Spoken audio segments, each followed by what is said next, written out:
this window here. Okay. That'll be good. We don't want to reset our monster. But, as it turns out, everything is going to be hidden, folks. Because I don't have the save from the old computer on here. And, there's no cloud saving for Monster Loves You, or at least it wasn't. So, while I do have the achievements, they're not on this save. So who knows what we've accomplished unless you were there. Monster Loves You is an adorable choose-your-own-adventure style thing. Some bones get thrown in the background. Version 1.0. Let's get cracking. Help me begin your story. How does it go again? Long ago, deep in the forest, monsters called the Whale Mist. Oh my god, JC, a bomb! Bomb! You gave me a bomb. I have this very own bomb. To love and treasure and hold for the rest of my days. Here, we'll put me up here.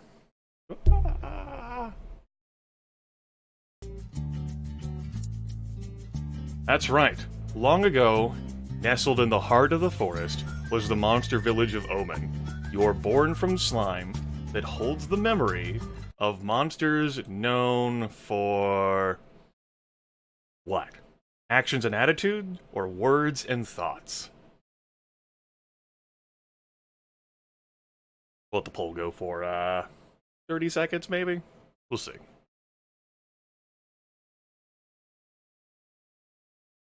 Alright.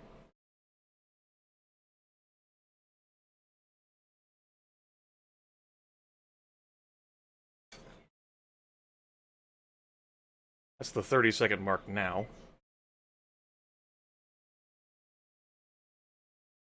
Let it go a bit longer. Okay.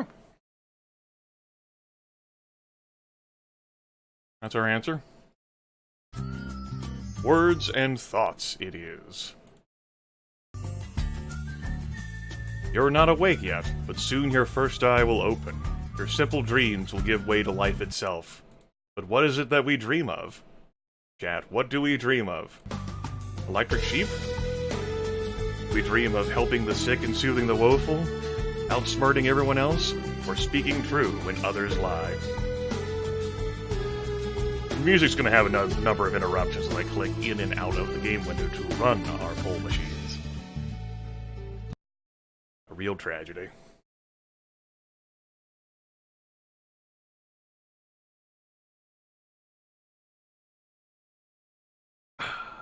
Stuff. Oh yeah? We can teach that a lesson. We can run it down even more. Not a problem, David. Okay. That is crushing for number 2. Your body is turning and twisting, growing solid in the middle of a great vat of green slime. It's time to be born. Okay. We're gonna be born, everyone. Enjoy this. You awaken in the growing season, when the forest is erupting with color. Onward! Your eye is open. You're a morsel, just barely born. You float in the spawning vat. Dozens of other morsels are exploring, flailing, and stealing food from each other. I know you, Chad. Yes, but born from what, is the question. From the slime, what do you think? What is this thing? Slime. It's the stuff monsters are made of. You don't mean we're actually born from the slime. Look, it's just like mold and mushrooms. It's just the sticky side of nature. When the spark of life enters a colloidal gel, monsters just happen. Fascinating. Try to swim. Another morsel swims toward you. It opens its mouth to show a set of small, sharp teeth. It bites you. Chat, we've been bitten. Is this love that I'm feeling?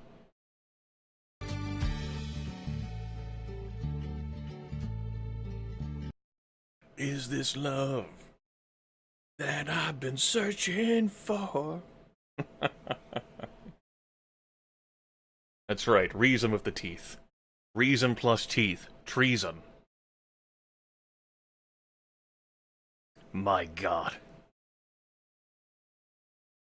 Alright. Number 2 dominates. What? This is intolerable. Stop that biting. Cease and desist your slander. You pause, unable to believe that another morsel is trying to eat you. After a moment, you snap out of it and start to move again. You can try to resist, we can kill it, or unite other morsels and repel the attack. I do, Summer.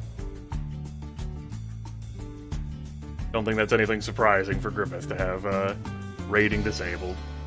No fun allowed. Viewers from all over can't hot tag in. Hosting, though, as you discovered, able to transpire just fine. Alright. Number 3 it is. Unite other morsels, repel the attack. You speak? Your words are simple, but some of the morsels understand you. They converge on the biter. This aggression will not stand. I appreciate it, Summer, but those folks can probably go somewhere that they will be more appreciated than here. Let's get on with it live. Your tiny, slimy flotilla frightens the bad morsel away, retreats to the far end of the spawning vat. You'll patrol the vat and look for more trouble. Splash, flutter, splish, squeak. Other morsels too weak to swim properly and sinking toward the bottom of the spawning vat.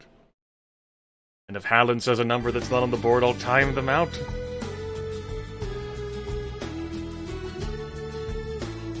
Aha! I'll time out Summer too, oh no! No, it's okay. You're fine, Summer. I'm just going to assume you fat-fingered that.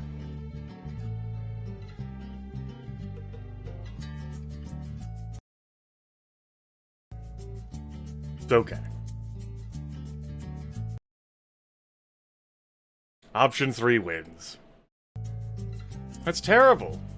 You feel a deep sense of injustice at the smaller morsel's impending demise. If only you could do something about it.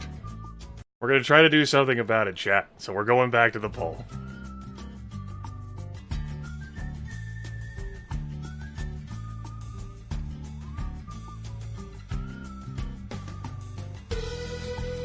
Grimith perfectly understands fat fingering. Mistyping. That's why he collects a body of evidence for crimes against Pole.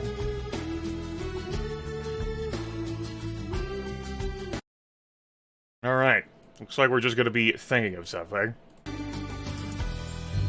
You rack your newborn brain. Wait, there, some animal bones and sticks rotting at the bottom, half hidden beneath the slime clumps. A prop of the dying morsel. Swim to the bottom, casting about, you gather some sticks in the long curving ribs of the deer. I'll get them jammed together good and tight. The morsel's own dissolving body holds everything together well enough. Have its body's above the surface of the slime. Make sure nobody messes up with what you created.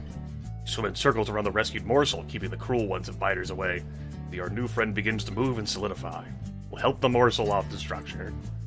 As you do, you feel dizzy. It's a first, you've never been dizzy before. Everything goes green. Like a... Your friend is gone, but not dead. Another morsel points to the edge of the spawning vat. While you slept, the weak one grew into a monsterling. Hooray for brains. You have grown too big for the spawning vat. You must move on to the next stage of life and become a monsterling. Chad, do you want to grow up?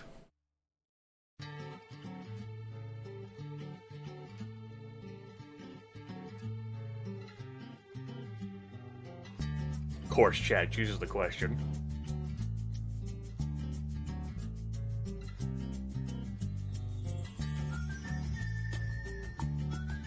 I know your angle, Chad.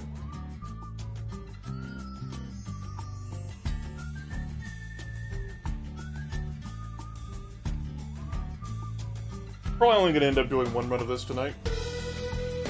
Just due to the length. I don't expect us to die early. That's typically not what happens. Okay. Got any advice? You're going to get into some trouble, which is great. Exercise your bravery, cleverness, ferocity, kindness, and honesty. What kind of monster will you be? Indeed, to the Brood Cave and adventure. Adventure. Choose... Shit, I just remembered this aspect. You know what, I'm not even going to bother rolling. I want this. You hear clattering, then flapping. A deer tumbles into the cave entrance with Blizztree trapped in his antlers. I don't know why I'm bothering to make a poll for this, but we'll try.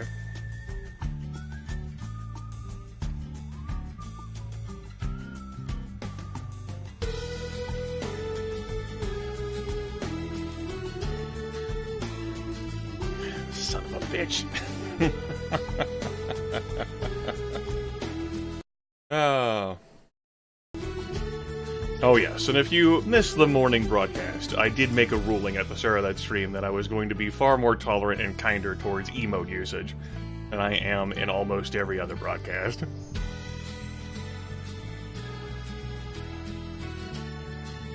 Okay. How did she get stuck in a deer, or how did the deer get stuck around her? Deer and monsterlings are traditionally curious about each other.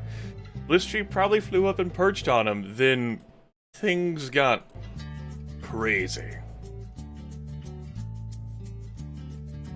What will we do with this knowledge now that we have been armed?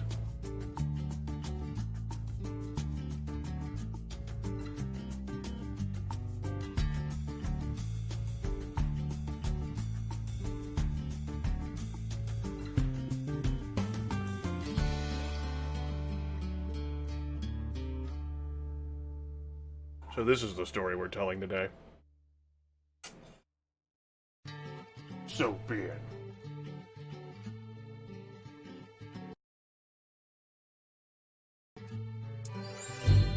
Soothed by the tone of your voice and the touch of your claws, the deer kneels long enough for you to free Blitztree. Success! The deer rushes off. Blitztree thanks you, then limps off to tend to a pair of wounded wings. Okay. I want these rocks. Some monsterlings are building little stone towers. Blotz comes to you with a heaping armload of smooth rocks. You think this is enough to build a tower. 5 choices. How much will this divide the vote?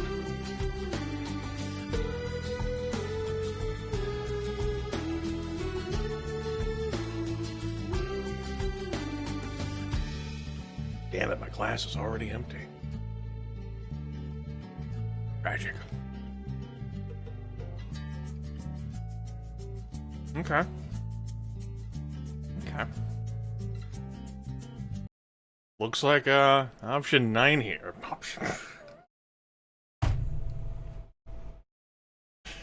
Oh, Grimith, I know you're tired, but what the fuck. Option 2 is prevailing.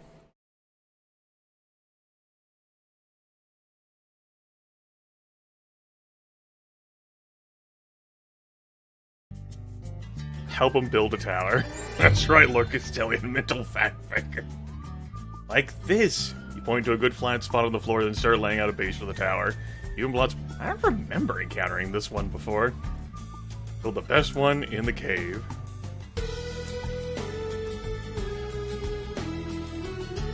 Why don't we give this mug a suspicious-looking liquid? Big old ham rag comes to the cave with a box full of metal cans.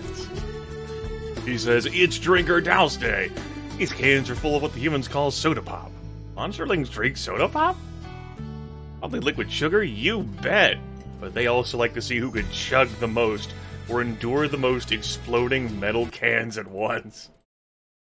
I don't remember this one either. I like it. It's my jam.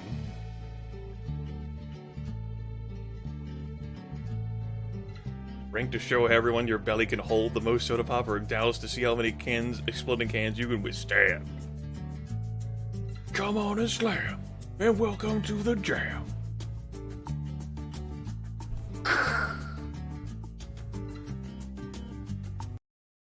Split on this one.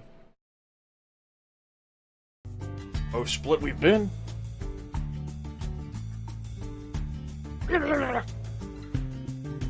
Sugar's getting to me already. Alright. Option 1 it is, narrowly. You drink a can of soda pop? Refreshing! Ooh, fizzy, keep drinking. You drink another can soda pop. Woo, those bubbles are building up your belly. This is not a problem. Keep drinking. The third can of soda pop is tricky to chug, but chug you do. This one isn't sweet, but it's still full of bubbles. And so are you. Well, chat, you want to turn back now?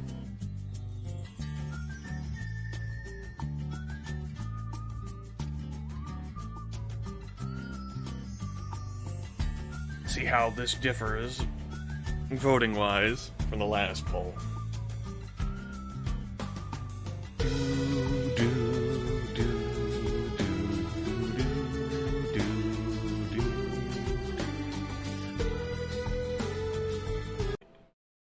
Okay. Option 2. Looks like it is the winner. Chug, chug, chug, chug. Little bubbles are exploding inside of you. Gas is leaking from your hide with little squeaks and your belly is swelling. You don't have room for more soda pop.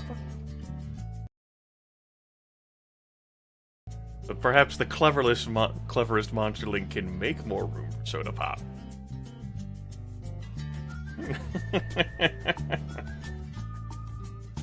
We'll see how accurate this image actually ends up being.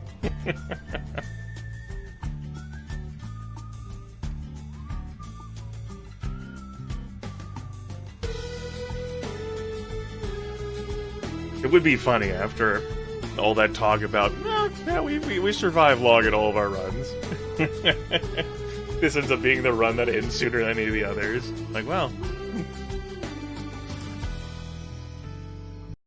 My goodness. We're gonna do it, everyone. Hamrag and all the monsterlings stare at you as you jump up and down. You feel all the bubbles merge into one huge bubble that's too big to contain within you.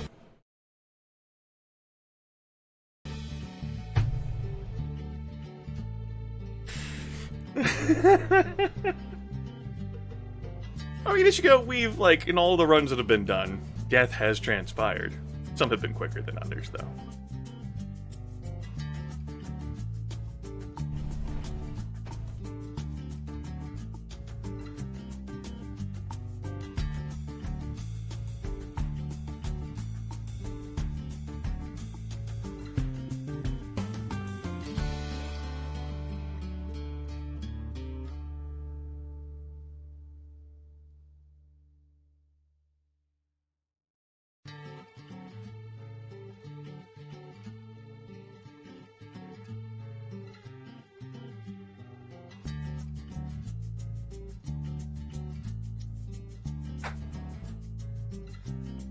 Well-wishing.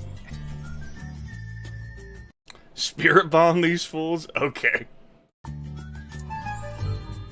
For a moment, everyone stares at you. The monsterlings closest to you are dripping with the liquid part of your soda.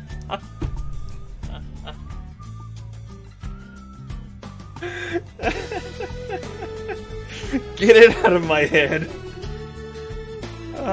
Blow the last of the gas at them. All the other monsterlings keep staring at you. Blitztree wipes soda pop out of her eyes. And that is that. Elder Hamrag declares you the victor of the contest. Now for a refreshing glass of soda pop to settle that belly. So we have 6 bravery. We have 25 cleverness. We have 9 ferocity. We have 18 honesty. We have 17 kindness. Howdy, howdy. I want this guy.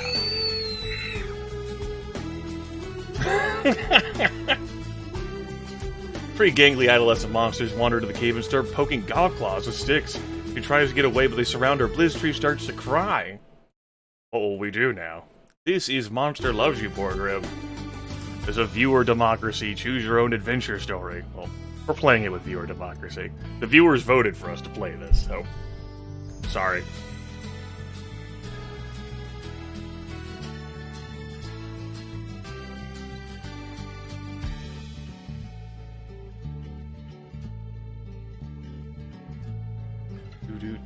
Do. Alright, looks like we are going to swoop in to aid. Get involved and stop the bullying. Alright? How do we get involved, Chad? Do we convince them to leave with words? Taste these claws? Or, form some sort of cunning distraction maneuver, I guess. I gotta say, telling the adolescent monsters to stop being bullies, like telling older kids to stop beating up young kids, has always worked for me as a young kid. Always worked, always been effective.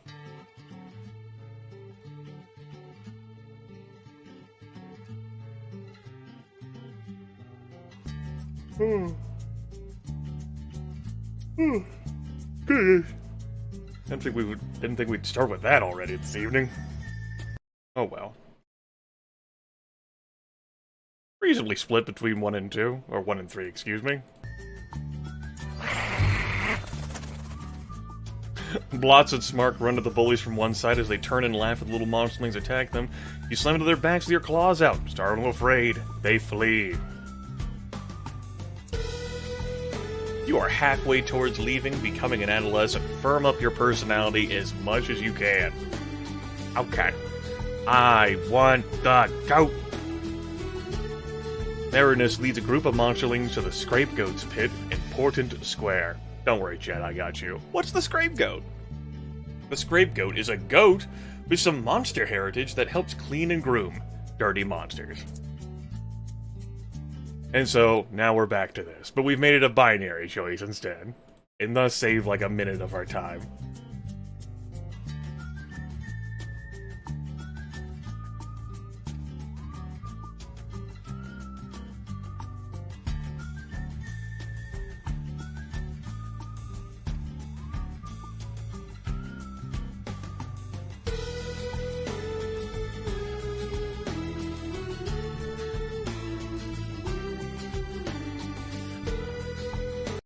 Alright, option 2 it is. We're going to visit the Scapegoat. Elder Marinus escorts everyone down to the pit. The Scapegoat stands and trots over to her. It's filthy and its breath smells like warm grass. Anyway, watch the Scapegoat in action. Marinus turns her back to the Scapegoat. The goat uses its long horns to gouge at her hide, removing some dirt and several parasites. Because she's clean now? Yuck! Clean monsters? Yuck, yuck! Marinus smiles down at you. Don't claw till you felt it, little one. It's good to get things out of your hide, and not just for us. Trying to teach us a lesson. Marinus withdraws to the edge of the pit, but she looks from you and the other monsterlings to the filthy, matted hair of the goat. I don't remember this one either. I feel like I'm seeing new stuff here, or just been too long since we played.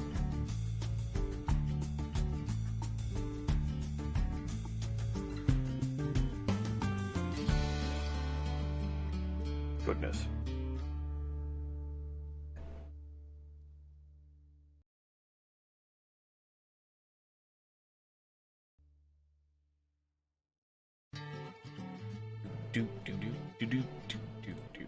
Why don't we go ahead and move me to the bottom left? Woo! There we go. All is right and just in this world.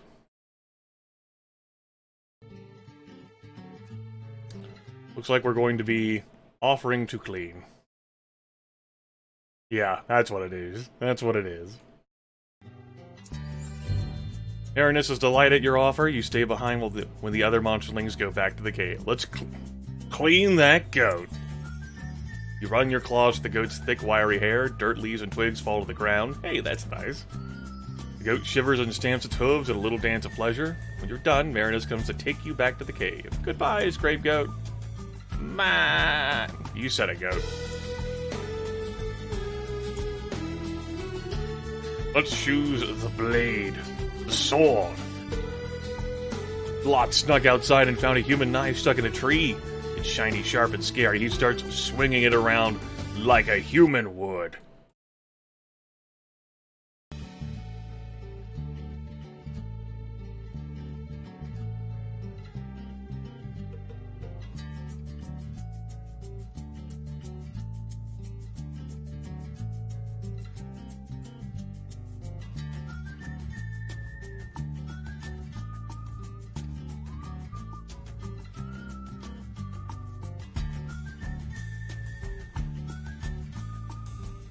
Have at thee!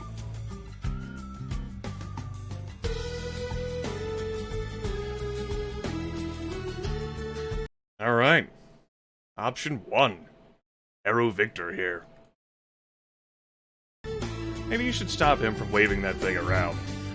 You sneak up just in time to stop him from chopping off Smark's little paw. Blotz is distracted by the blood. You see your chance to act. How do we act, chat? Show Blotz how dangerous the knife can be, hurt him with it, take the knife away gently, then take it to the Elder, or run and tell the Elder. Some violent predilections here in chat, yes. Yes, tell me more.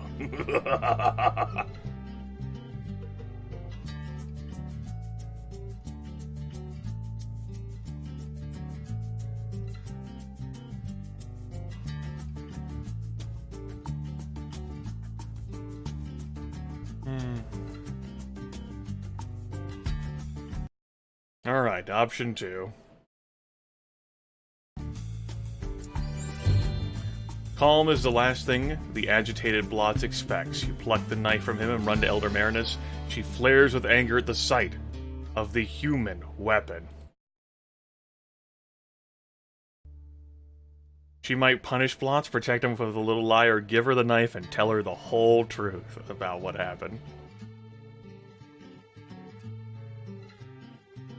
I associate seeing this face with Hamrag, so seeing it not with Hamrag is just a little jarring for me. How honest will we be?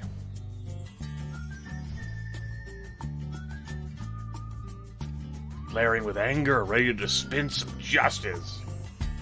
It's the sound of justice right there.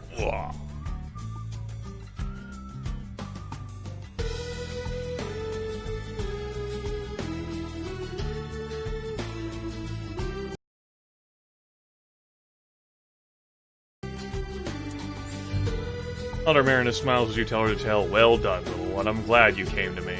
Yes, it was well done, wasn't it? Well, actually, Nash shows you a rock. It's the best rock in the whole cave. It looks a bit like a sleeping rabbit, but it's otherwise ordinary. Tell her she can find better. Nash is always slapping you. Slap the rock out of her claws. She's dangerous. Tell a white lie. Oh, Nash.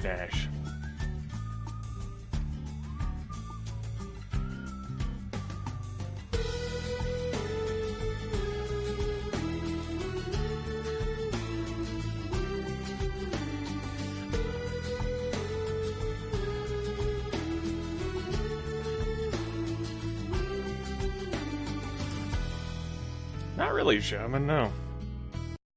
Don't worry, there's still more time. Option 1. You can find better. Nash scowls and shakes the rock at you. You're lucky I'm not gonna break this against your hard head, soft skull. We're gonna take that shit. She called us soft skull. Threatened us. Come on and slam.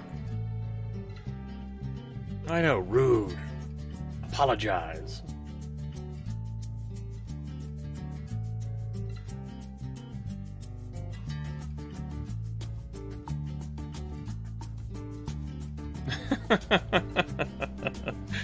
Nice catch, Shaman.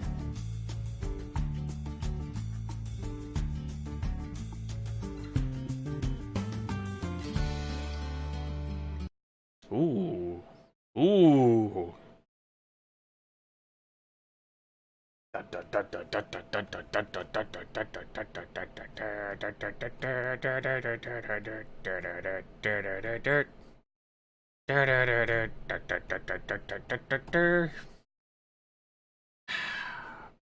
Alright. Oh, right there at the end. I was about to resolve the tie myself. Swooped in.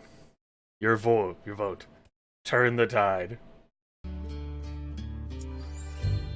Your bared claws get Nash's attention.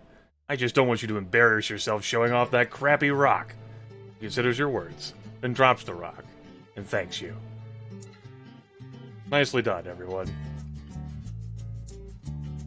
One more adventure. I like adventure! Gobclaws pulls you into the side tunnel. There's something under there, she says, pointing to a huge pile of bat guano. Will you help me dig it out? Shall we go excavating the bat guano?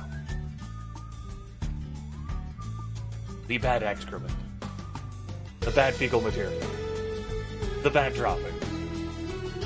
The bat leavings. The bad undesired organic and inorganic material.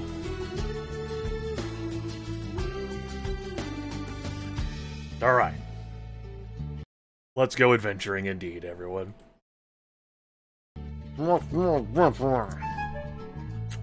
Godclaw starts digging on the left, and you dig on the right. She's right.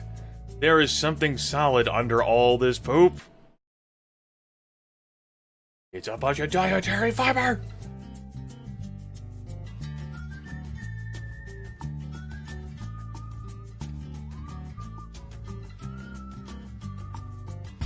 No wonder humans don't love monsters.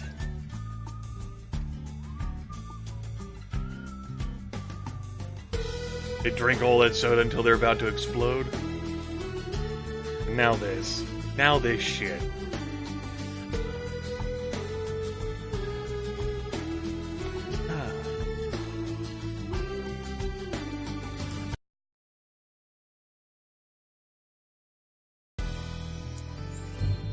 The two of you uncover plenty of animal skulls, way too big for them to have been eaten by bats.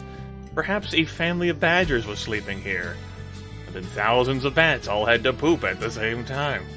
Yes, that's probably it. Godclaw seems disappointed. She didn't find anything more interesting, but it was still a good day's digging practice, so we traded a cleverness for 15 honesty. That's it. You wake up and find that you're no longer a little monsterling. You're growing up. Wow! Elder Marinus calls the oldest monsterlings to gather in a group. Are the oldest ones now, so you should join them. She looks brave. Are we gonna peep? Be all stealthy? Just go. It is our destiny. Duty.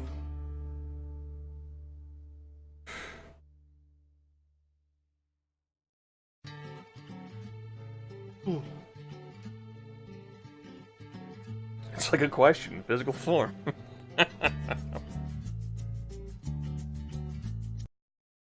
Oh. Very narrow this, and now summer is tided. Oh, Woofar swings into the other direction. My god.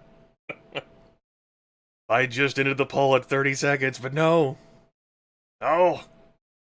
Gridok brings it back. It's tied again. Ah!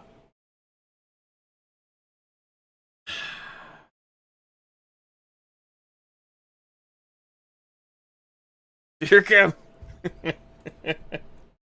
It has been resolved. Go with the Elder. Shuffles in the long tunnel, turning this way and that among dozens of forking passages. Marinus stops at the warm, humid chamber with a pit in the floor. She points to the pit, which seethes with thick mist. If an elder told you to jump into a hole, would you do it?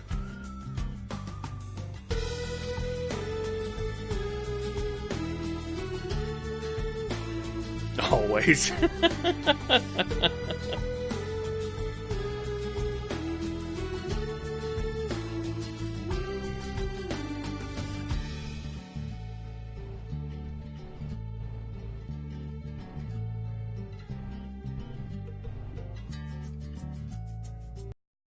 Okay, looks like we're going in. You fall, and fall some more, and fall, and you're falling, and God, I'm crying. Maybe this is fog. Maybe this is clouds. There's all sorts of crazy shit happening. You land on smooth flat stone, despite the swirling vapor. The phone. The floor is dry as a bone. You hear other monsterlings breathing nearby. Some of them are still above you. Still falling. falling. I'm falling.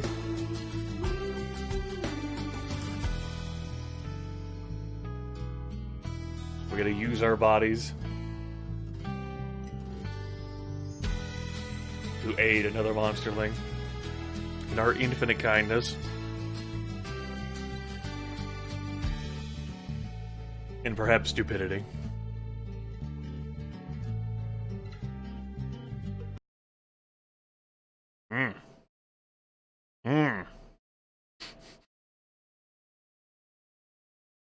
You're welcome, Lex Toadies. Glad I could help.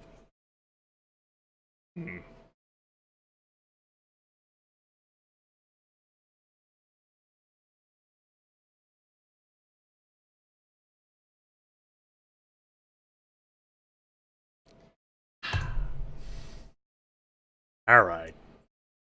Let me fucking solve it myself. I'll just fucking go get the dice bag now.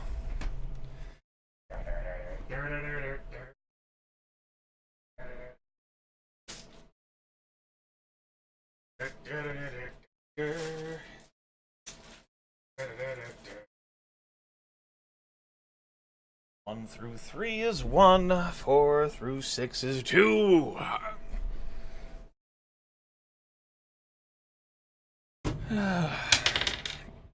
2 it is.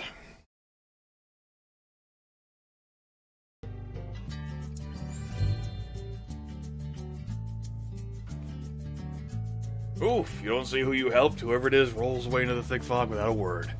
Gratitude is not important. You rejoin some of the monsterlings at the edge. Mist. There are more passages out of here than you can count. Some monsterlings begin to panic, while others look determined. Shall we adopt a leadership role for these scrubs?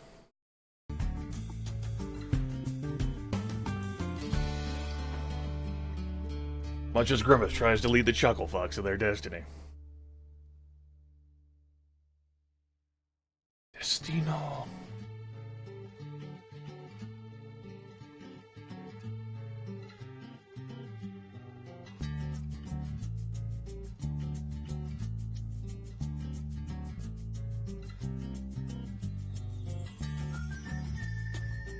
Do-do-do-do. Okay. Option 1 it is. Close, but option 1 it is.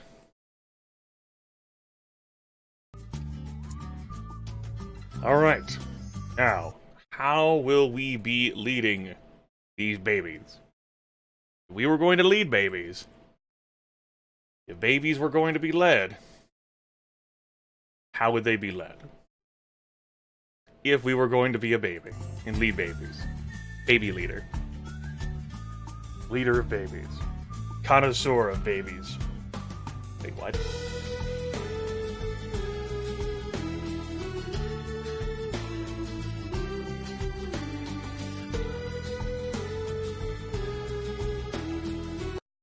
Okay.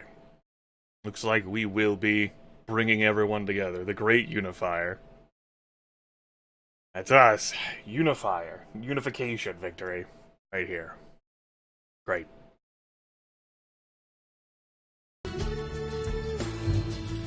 You lead the other monsterlings in a rousing song. Putting aside their trepidation, they advance in the twisting passages. Soon you have all convened at a cave full of thicker mist. Where is everyone? We can't see each other. All of a sudden, all these kinds of bad, scary, spooky things, it's ghosts. They're everywhere. What the hell? They're all looking at us. What the fuck do we do? They want our succulent flesh. Ah!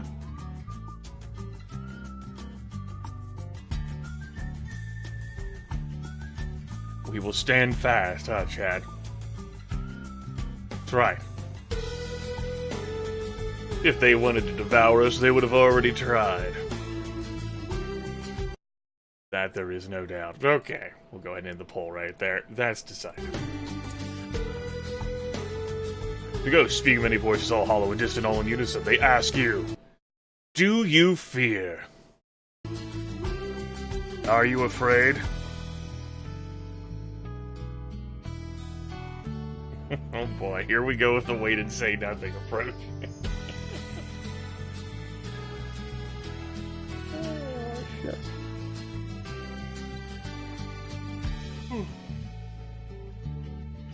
Damn it. I'll take a quick break after this monsterling phase to get another drink. Yep. We're gonna be waiting and saying nothing. Understood.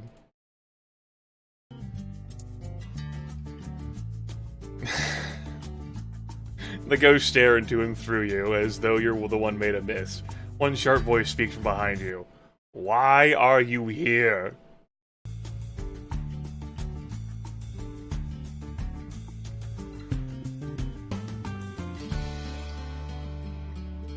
Well, you see, why I'm here and why you shouldn't actually be here is because...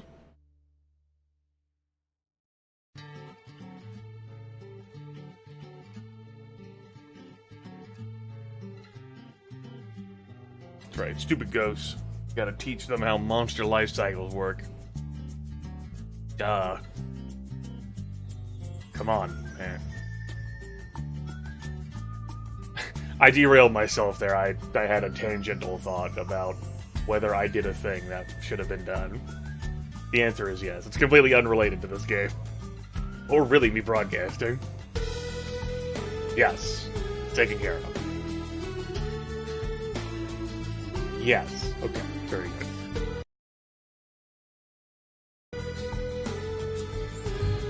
You take a deep breath and begin to explain how monsterlings make the change to adolescent monsters. Stress is like heat, cooking our minds and bodies so they can interact your state of being. First, our growing bodies must be destabilized so we can take on our more diverse forms, and then we must... I'm sorry, I forget what I was... Alright, so at the end of Monsterling Hood, those are the stats. You wake up inside a well-appointed hovel. This is your home now. What should we be doing now? Hey there, Nick. The more brave, clever, ferocious, kind, and honest you are, the more other monsters will grow to respect you. Get enough respect, and you might someday affect important world events. Start living as an adolescent monster after I take a quick break. Thank you, Blitztree.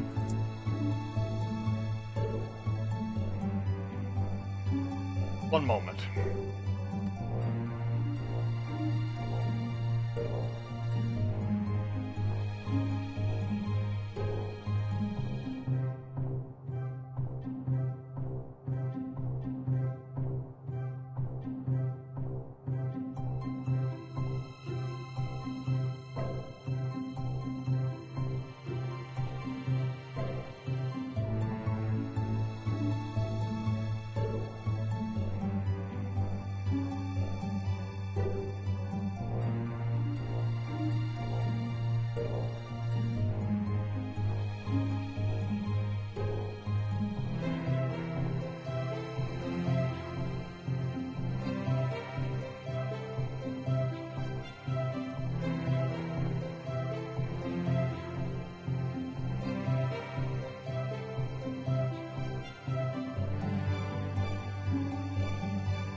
At least I could have left you get the poor son right started one of these things. Alas, I did not. Where do I feel like taking us today in the big bad world?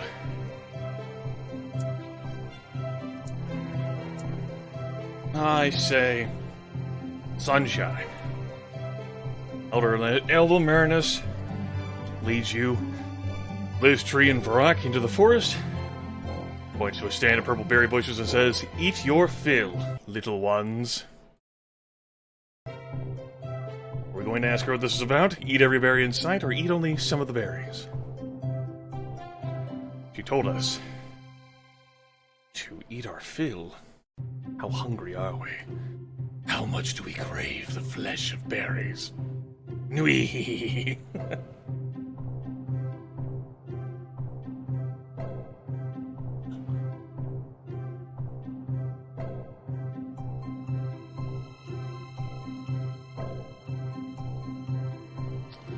Oh, Shaman. Oh, Shaman. Looks like it's gonna be a narrow victory for one. Narrow victory indeed. Less narrow now. What is this about? +3 cleverness, -1 bravery.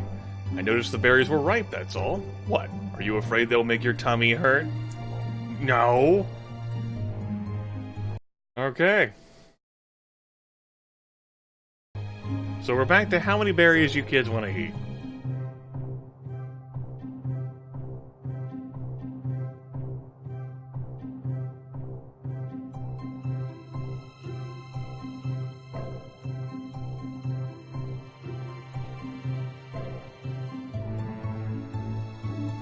Looks like we do not particularly feel gluttonous today. Greedy, greedy little piggy monsters. Only some of the berries it is.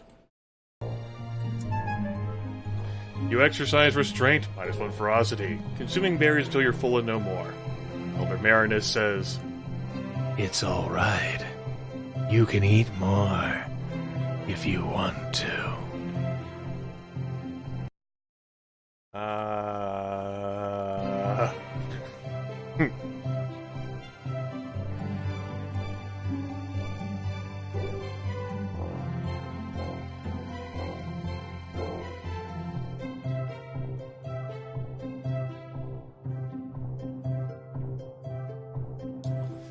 I've seen plenty of shenanigans in my day.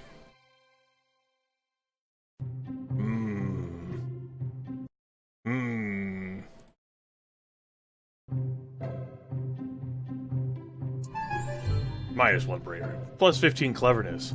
Burok gorges himself on berries, eating and eating until his skinny little body is plump and quivering. Lystria stopped eating, just like you. What happens next? Marinus rolls Varrock back into town where the young monster is squeezed until all his slime has oozed out.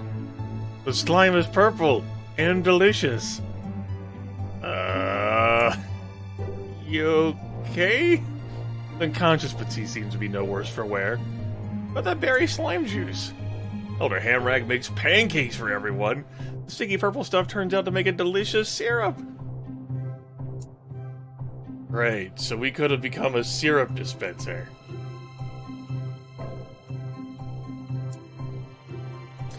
Not think too hard about that. It's probably bad for your teeth.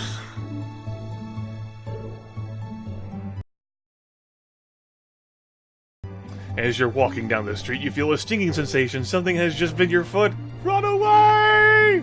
Run away! Ah!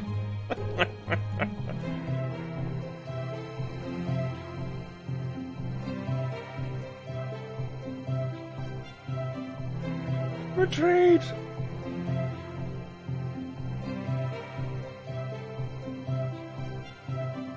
Walking down the street even is nothing sacred.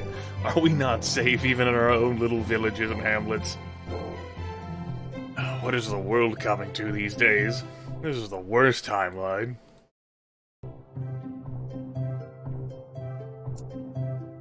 When you look down, you see a small pile of human teeth and a small wire mesh bag. Some monster would have dropped them. Human teeth? They're teeth from baby humans. Some monsters collect them and play a game with them, like marbles. Right. So these are baby teeth. They're not a delicacy, but they could be treasure. Prizes. How much do you enjoy prizes? On a scale of 1 to prizes. With 1 being not prizes, and prizes being prizes. Maybe this time bacon doesn't equal answer, but bacon equals prizes. You know, a quest and you see what shit, there might be XP involved. You're right. Didn't consider that angle.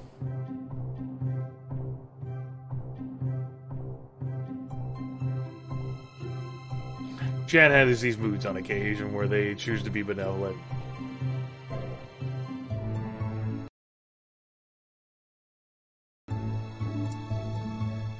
You visit Mipsy Morel, who agrees to publish a found ad in the Omen Harbinger. You want. He says, I can do a feature on how honest you were. Today. So, Chad, are you interested in getting yourselves in the paper and being recognized for what a good, upstanding member of the monster community you are?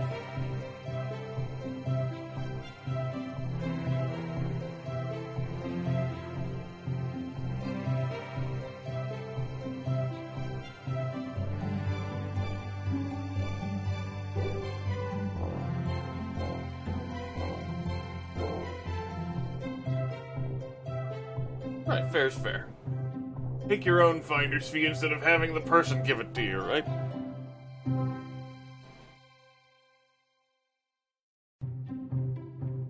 I mean, you wouldn't have 100% of this if I didn't help you, so why shouldn't I take 90% of it?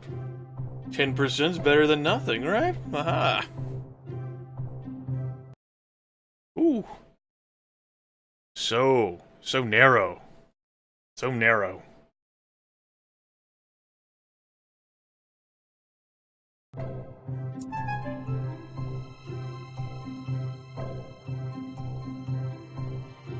Hamrag is happy to get some of his teeth back, but he can count as well as anyone. While Mumsy Moral builds you up as an honest returner of lost goods, Hamrag frowns. Okay. He got to have almost all of his teeth back. Lost for honesty. What the fuck? Where is the justice?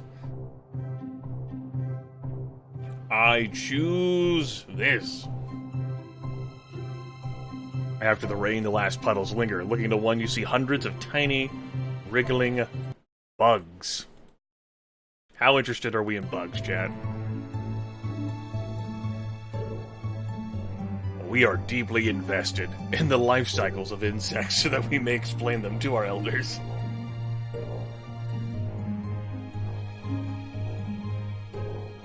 I'm sure you would inquisition, interrogate the bugs if you could. Domesticate them, raise them. Fully grown insects can fetch a hefty price at Monster Market. Yes, quite. Alright. The tiny bugs come to the surface of the puddle, breathe a little air, and swim down again. They don't seem to be fighting each other. Is that right? Are we sure? Perhaps there is something else we can glean. What wonders and secrets are here? Perhaps the key to bringing back dinosaurs.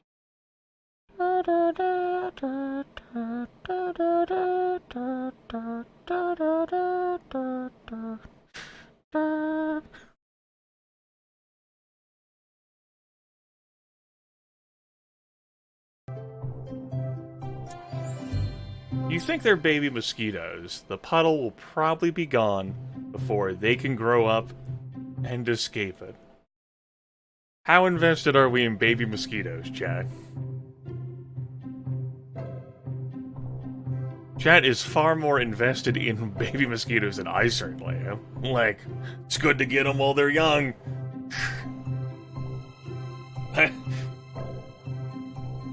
God, that line sounds bad out of context.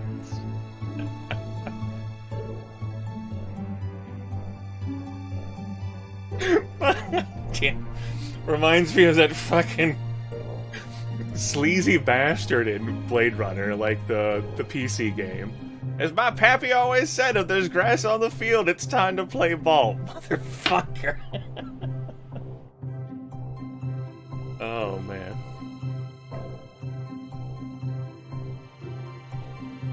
There you go, I think. There you go. It's true. It's true. That transpired. A narrow vote, but it looks like Chet is... That's kind of sad.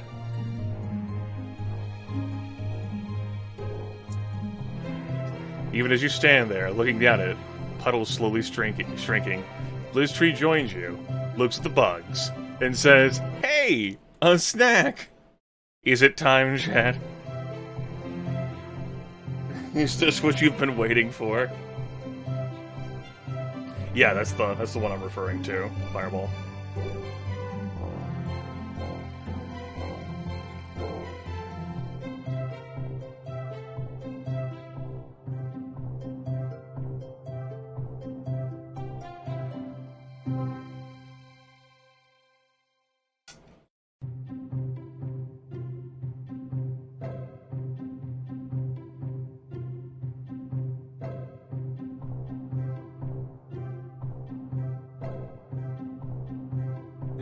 If it was good enough for our ancestors, it's good enough for Blizztree.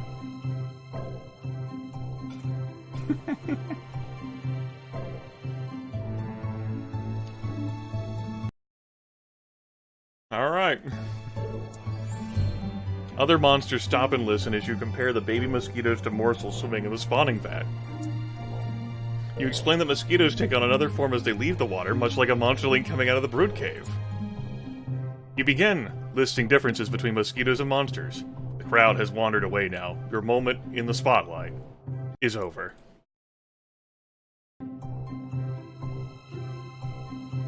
Well, now what, chat?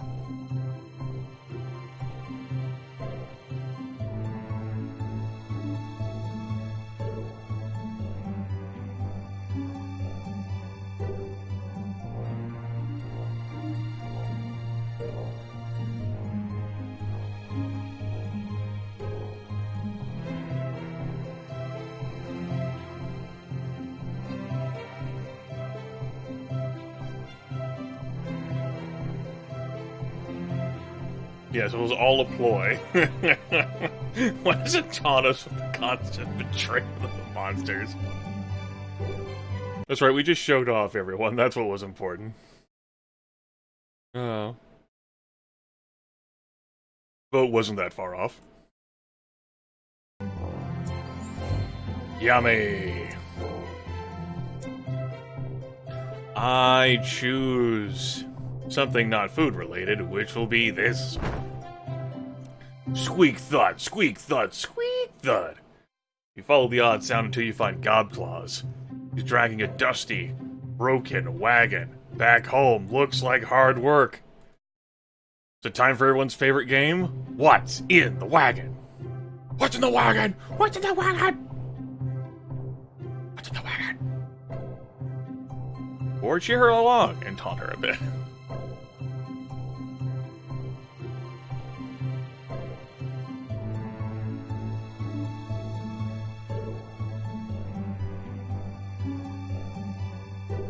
You know, I might not remember Monster Loves You content that well, because some of the times we've done Monster Loves You has been with, the soundboards on Mixer that were, minimal cooldown, low spark cost. So, that may have drowned out some of the events that I would otherwise remember. That's what I'm gonna blame. I know what you're trying to do. It won't work. The wagon's full of more wagon pieces. I might be able to put it back together. Can you help me? Aw, busted leg. You flex your claws, still not fully healed from a recent fight. You could hurt yourself if you help her. How do we respond? Apologize with decline? Do it yourself? You'd do it better anyway. Or help her pull it.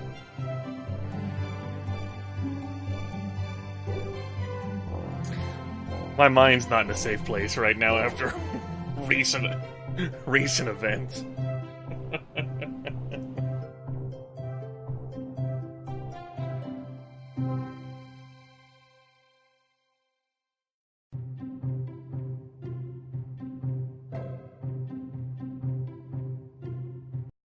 Alright, that is a very definitive 3.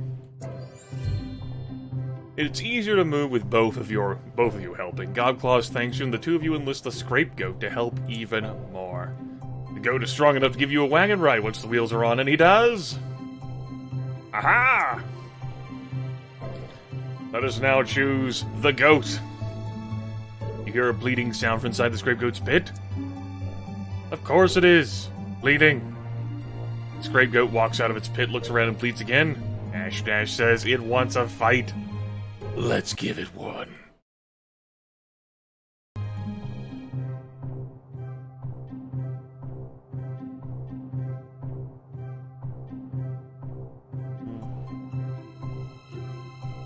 Ludwig there, another connoisseur of the numpad usage for voting. I came up earlier with folks talking about that.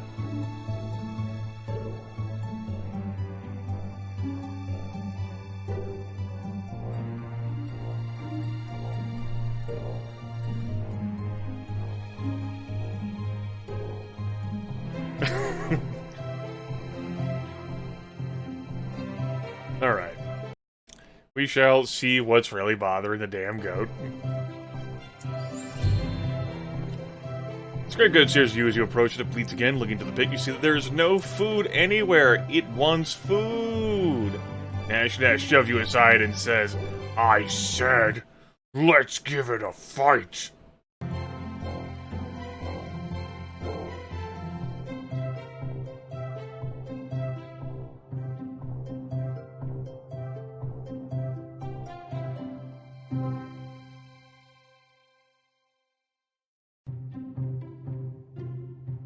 The tri-tongued Nash Nash.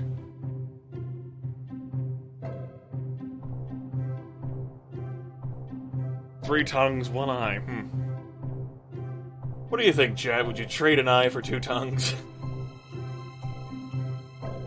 Presuming it was your eye, not someone else's eye you were trading away in this bargain. In this clearance sale of 1 eye for 2 tongues. 3 tonsils, too.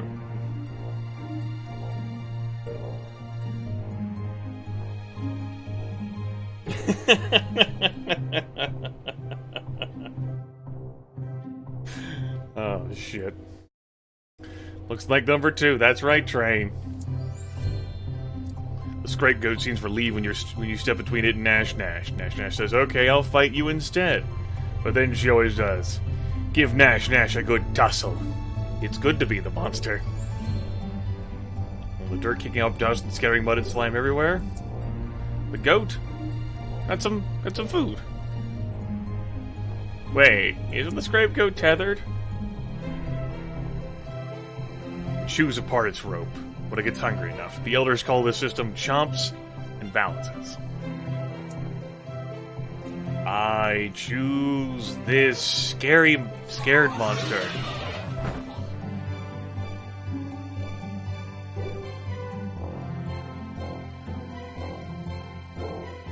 Nash Nash is picking on a tiny bliss tree. She gets knocked down every time she gets up. Nash Nash asks if you want to help. Here's your fill of Nash Nash, shaman. Of your hot, like, Nash Nash content.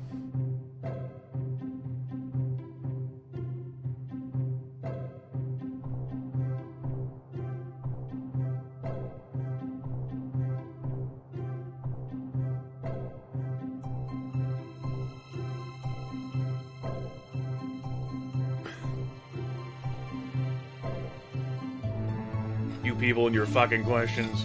What the hell is wrong with you?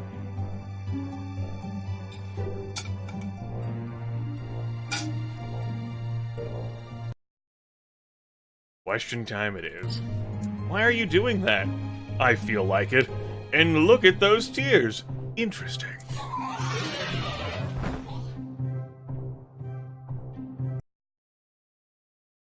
Well, how do we feel now, chat?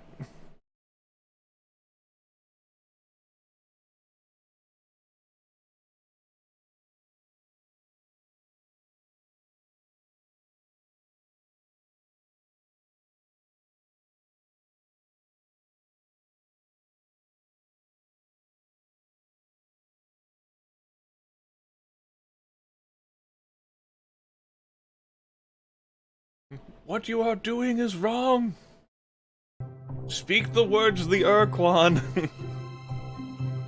The words.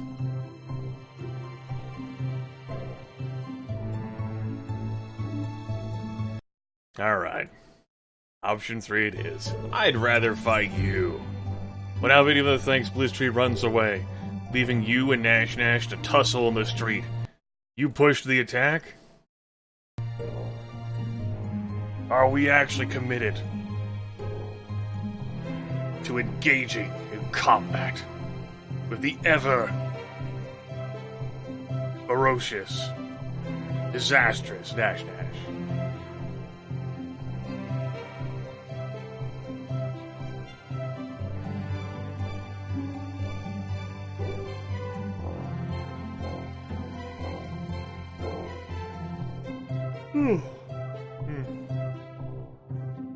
Alright. Option 2 it is. No, Blitztree safe. Aha! You turn and walk away. Nash Nash tackles you from behind, and slashing your back with her claws. The two of you struggle until you're both hurt too badly to continue. She says, "Good fight. Good night. Bang." Well, actually, the quote is goodbye and good night, bang. You're not sure exactly how, but the conversation in Portland Square has turned into a bragging contest. Suddenly, everyone looks at you, waiting.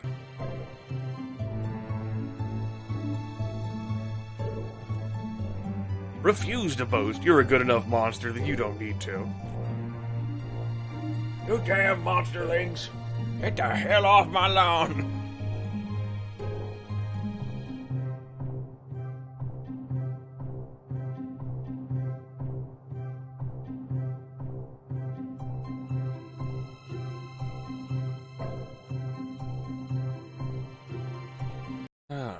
Alright. Option 3, it looks like it's going to be it. So be it.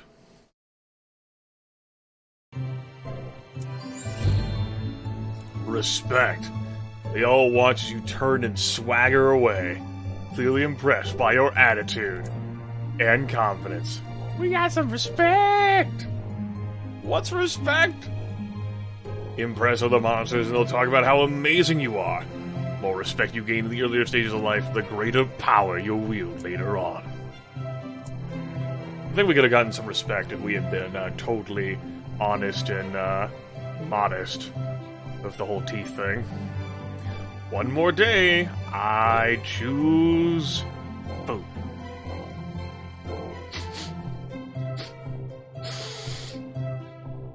Could that be frosting? Lotz greets you and Nash Nash with a fluffy pink cake. Nash Nash says, Lotz says he stole this from a human child. How do you three share it? What's frosting? 3 cups confectioner's sugar, 1 cup butter, 1 teaspoon vanilla extract, and 2 tablespoons whipping cream. Whisk butter and sugar together for 5 minutes. Add vanilla extract and cream and beat for a minute more. Hey? First one to the center wins. Distract the others. It's a human cake. Think again. Humans, like humans would.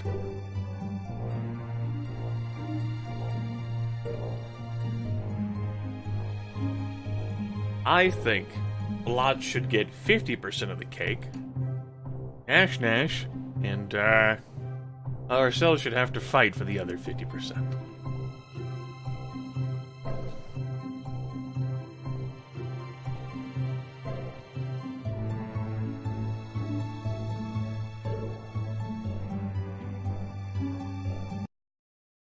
Alright, we're gonna have a good long think. Yeah, you ever heard of the idiom shit or get off the pot?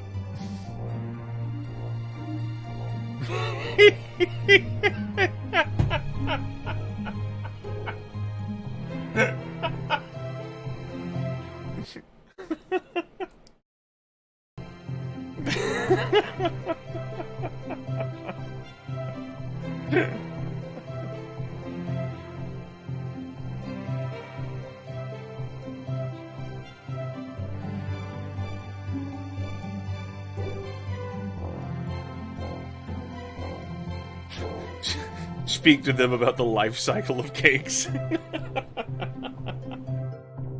Well, you see.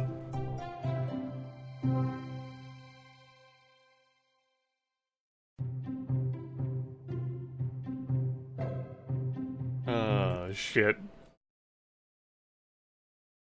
Let's figure this out using geometry. It's true, Maxwell. While you scratch out different percentages using dirt and a stick, Nash Nash and Blots eat the cake, leaving you with nothing. At least you learned a little about math.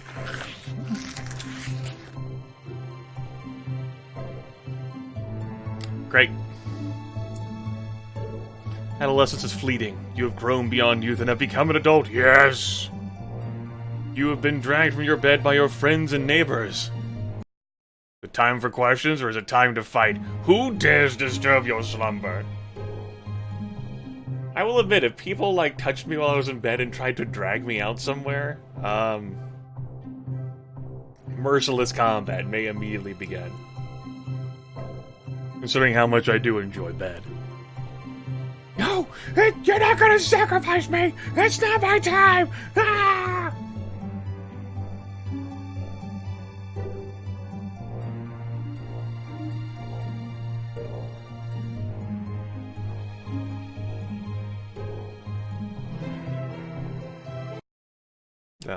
But it's no surprise. All kinds of questions. I tell you it's time to grow up! Go into the woods. You are now in a circle of older monsters, gazing upon you, trying to figure out what best defines you as a monster. Chad, what best defines you as a monster? Let's write in a circle. Let's use our geometry to figure it out.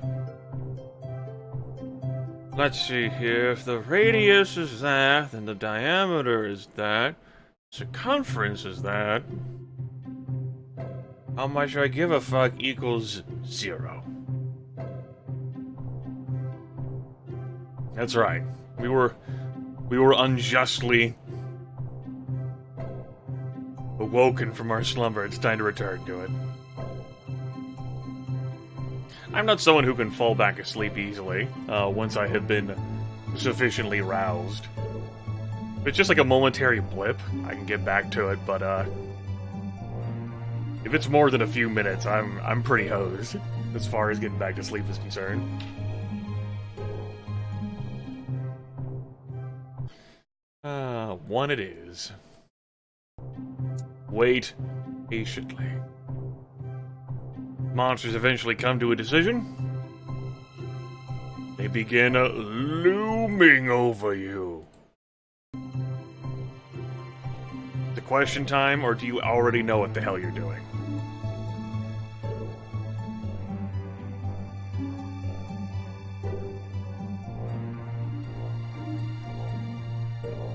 You fucking amateurs!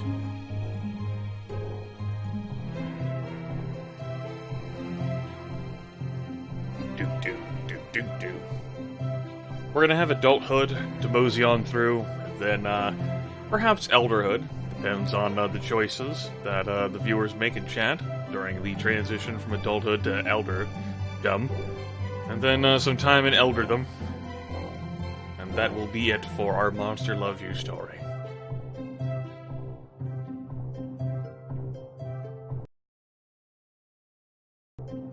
Wait, what? This is the end of your adolescence. Your body becomes tougher. No other grown-up monsters will be more likely to listen to you when you speak. We shall do our part in the ceremony of adulation. The other monsters hold you in some respect, 1 out of a possible 100 points. Good for them. It's immediately clear to the crowd that you are very kind for a monster, so nice of them to think so.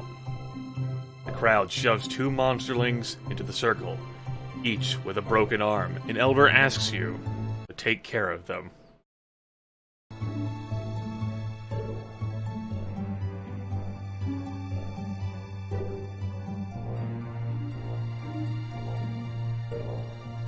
Oops. Okay, it doesn't look like I broke anything. Good.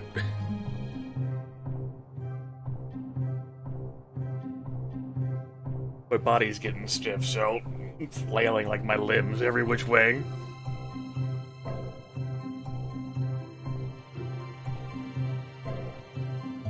Since I'm not, like, engaged and locked in gameplay, it's, I have all this free energy to use. Woo! No intense Shadowrun or Aerobiz action. Throw some bows! Yes! Yes, that's what's happening, Wolfar. You croon and pet the monsterlings until they grow drowsy, then splint their damaged limbs in silence. They leave quietly. Feeling much better, everyone cheers. Bravery 25%, cleverness 99%, ferocity 44%, honesty 56%, kindness 68%. They called us a very kind monster, and yet... well, we understood what they meant. You're an adult now. You'll grow stronger over time, but your personality is no longer as mutable as it was when you were young.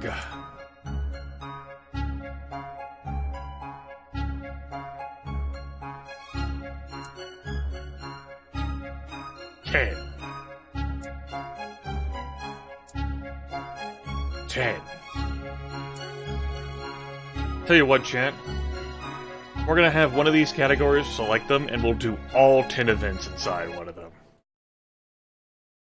1 for Politic with Monsters, 2 for Explore the Whale Mist. And then we'll do 4 from the other category. This particular music track also is obnoxious. Most obnoxious one of the lot.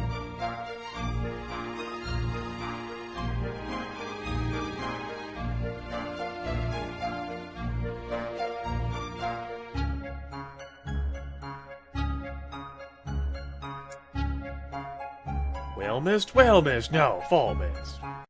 Okay. It's gonna be mostly politicking with monsters. By the looks of things. So be it.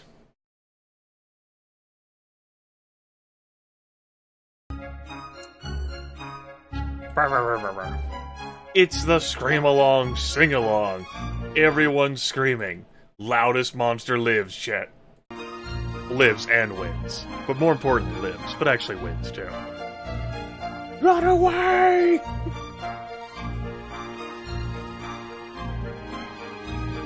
Alright. I'm sparing everyone. The game is getting muted, and I'm taking the headset off.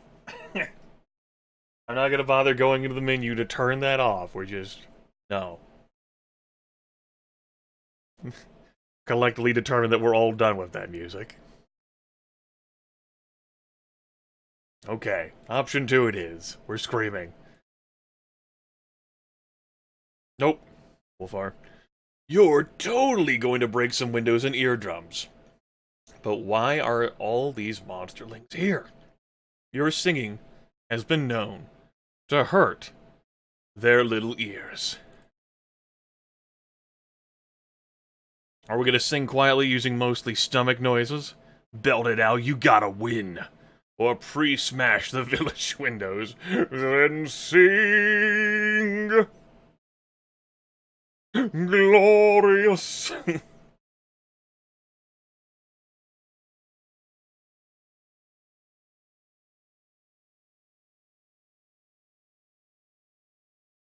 I know a thing. Be so kind.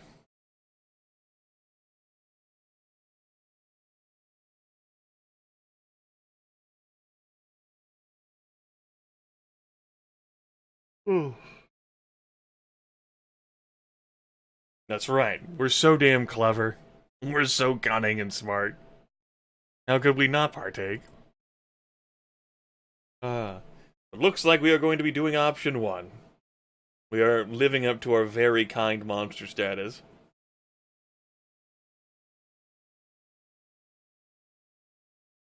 That's fine.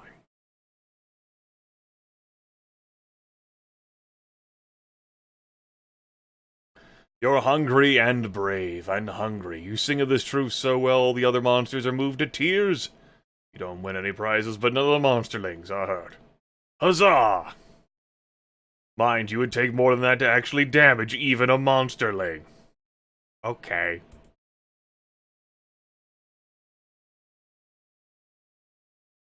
Blizztree comes to you, flapping her winglets and clenching her claws.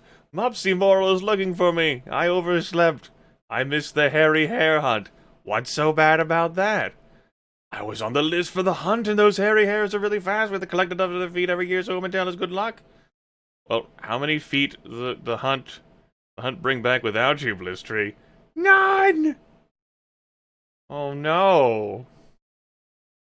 You fucked up? Mopsy's gonna print a story about how I ruined everything and Christmas is cancelled. Okay. Mystery suddenly leaps to the top of the garbage can, spreads her winglets, and glides away. Well, that sounds like a problem. Just then, Mopsy Moral rolls in the port and square, pen and pad grasped in her thin claws. Did you see Blizztree come through here? I want to make certain everyone knows the truth.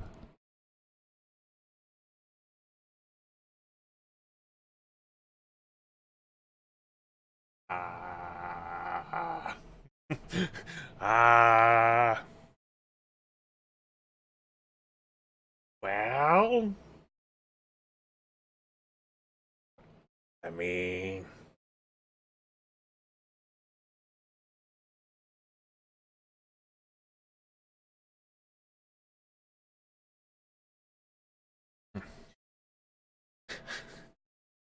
who's the person who ensured that none of the hunters could bring back hares because they overslept? Who had the important job? But really, is it our fault as a society for not having a backup just in case? We're relying solely upon one person. Maybe we could use this as an opportunity to rebuild the system. Rework the hierarchy. Alright. Option 3 here. Woo! Option 1 trying to swing back, but this poll has gone on for too long. Option 3 narrowly. No comment. Mopsy bought it. Blizztree's overjoyed. Super kind. Balfog and Gritmitten are arguing in the street over cat. They both want kitty croquettes for lunch. What the hell's the problem? Balfog says he caught the cat, but Gritmitten says it was in his larder before it got out. Both monsters turn to you as a neutral party to decide. How will we resolve this conflict?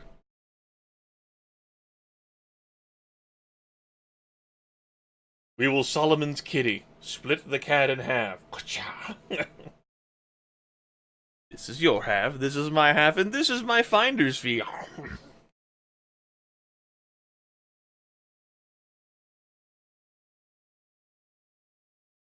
Oh, my helper's fee, rather, in this case.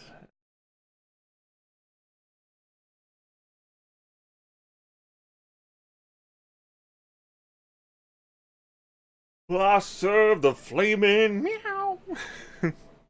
I am the meow.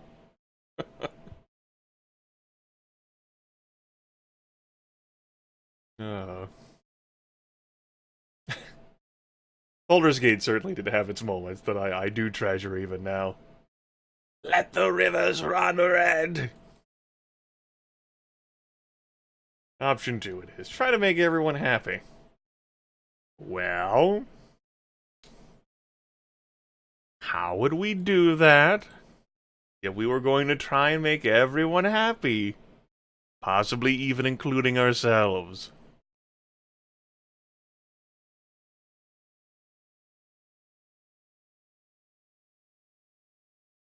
Ask Balfog if just this once sharing is on the table, along with the cat.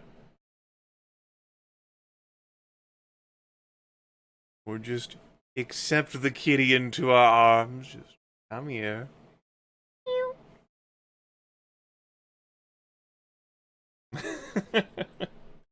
She's a...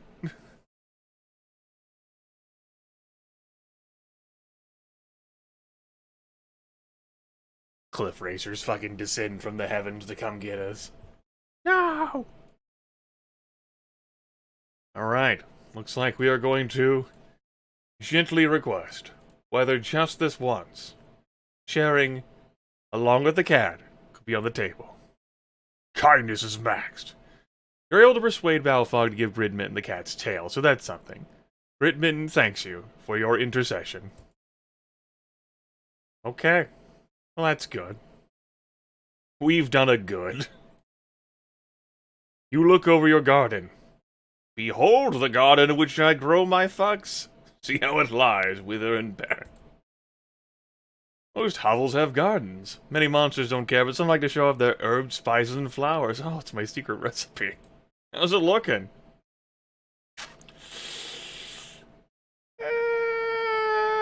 Could be better. Opportunities for advancing this garden.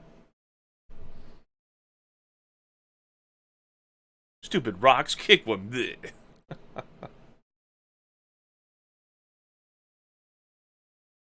Smash the cat on the ground. Happy birthday to the ground!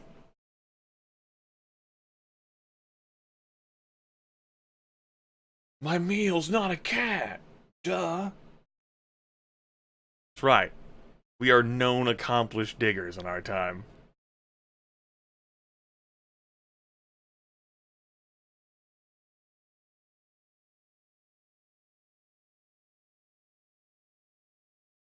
All this work is a lot harder than you expected. You're not a natural digger like Molefoot. Shovel, shovel. Not all monsters pick good names. Just be glad you're not one of them. Great. Okay. Fucking shovel, shovel. We're gonna do all the work ourselves or take a break, because this is hard. I didn't sign up for this challenge, damn it. Maybe we can outsource the labor. We can subcontract it.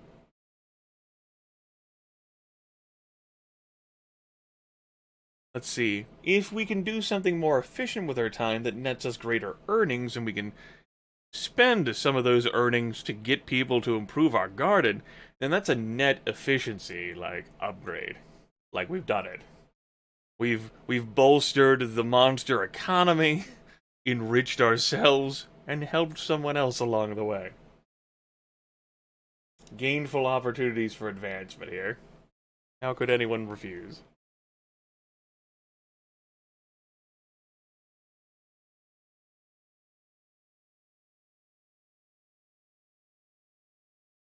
You do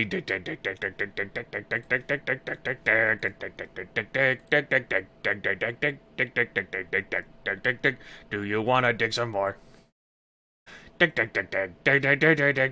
getting better. It takes 10,000 hours before you get good at something.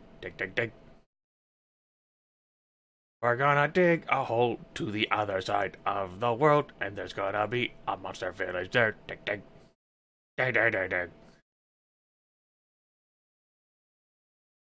Digging made out of shovels. Shovel digging. That's right. Dig deep into the earth. Far beneath the surface. When you're done, the garden looks much better. All that digging turned over the earth, too. That's probably a good thing. The spine doctor out for a stroll stops to compliment your work ethic. I'm not sure what an ethic is, but she always talks like that. Lovely. Door. It's not ajar. You hear a cry from a nearby hovel? Sasswade, a new adolescent, doesn't understand how the windows work. She's trapped her paws under a heavy pain. Oh no! Are we going to be very kind to her as we have been to others? Sasswade. What do you think's a better name, chat? Sasswade or Shovel Shovel? Sasswade's definitely the better name there. You got sass in it. Ace of Freya's. Shovel, shovel.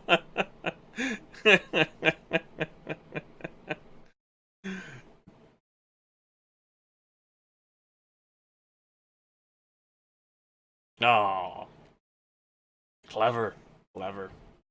Looks like we're gonna free her. You walk over and take a look. This should be an easy. Well, how are we going to free her?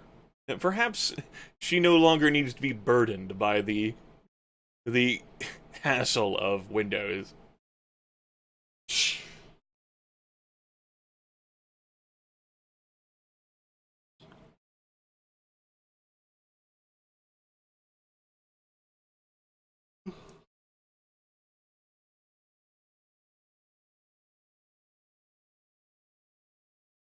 We'll have one more game in this broadcast. A nightcap of sorts. Once Monster Loves You is complete, this run is over. That's true, it could have been made by Trioptimum. Unbreakable. We'll lift it. Sass Waitson's afraid of you, but these things happen. She thanks you for releasing her from the window. Now what? Are we going to use our infinite first aid prowess, folks, that we've developed for countless epochs of intense study and research? I've been scrutinizing the monster form since the Paleozoic era. I think I know how this works. Alright. So be it. As you do. You tend to Sasswaite's bruise with a salve made from flowers and mushrooms. Soon she feels no pain at all. The crowd applauds your helpfulness. Brrr. You sit with Nash Nash and Godclaws on a tattered red blanket eating cookies and talking about artifacts. What are artifacts? They're human-made objects. All the garbage cans and oil were collected from one human bus stop. Some artifacts are interesting. Some can be dangerous.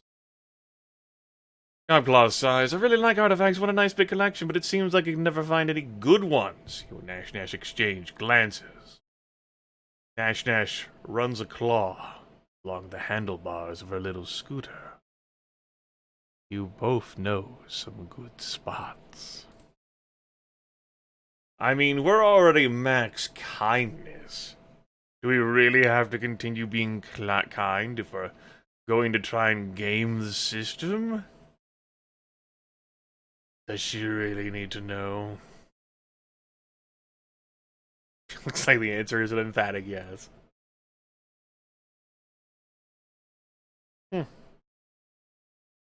Is he Wolfar? Role-playing?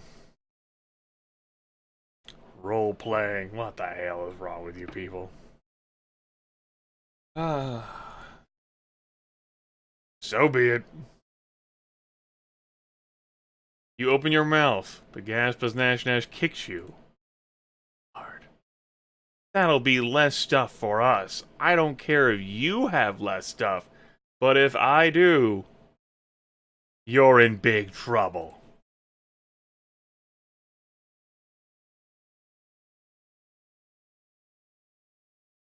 There's gonna be another fight with Nash Nash. Fight, fight, fight, fight, fight.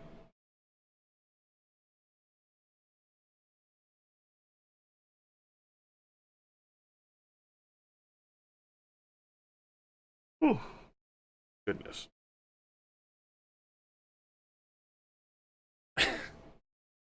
Looks like we're gonna tell her anyway.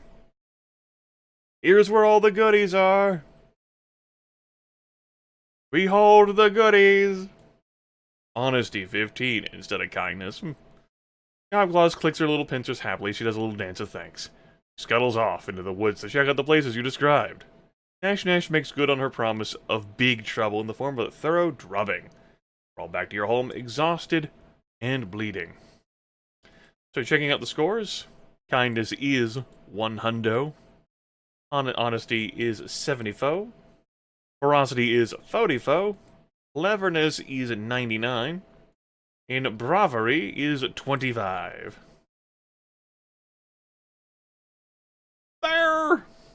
You show your newest collection of human artifacts to your neighbors. They seem suitably impressed. The truth is, you just found them in the woods, but everyone seems so interested it would be a shame to let them down. Monsters do love a story, so you could embellish.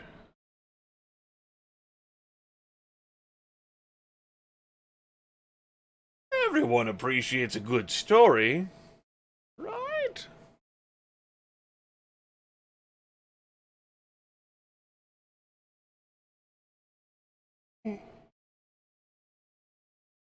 Sometimes the truth is stranger than fiction, but in this particular case, it's not.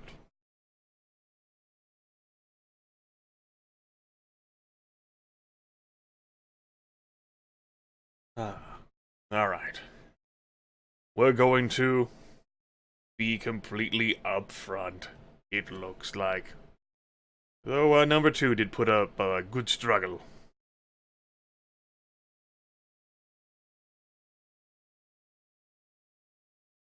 By the time you're halfway done with the tale of your peaceful walk back to Omen of the Artifacts, Hamrag is asleep and everyone else has gone home. But at least you were true to yourself.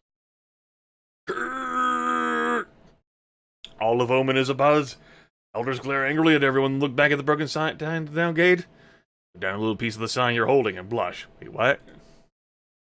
Coming back from a hunt, you were so full of high spirits that you jumped up and slapped the sign. But you hit it too hard. All of Omen is abuzz.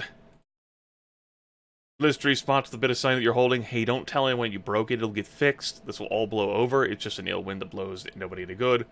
Bygones will be bygones. Listry is often accused of thinking she knows everything. This includes human cliches. All of them. I can take care of this. Look, I took a bit of the sign too. I can slip some of the Virok's hair when he isn't looking. Nobody ever believes him since he's always lying and stealing things.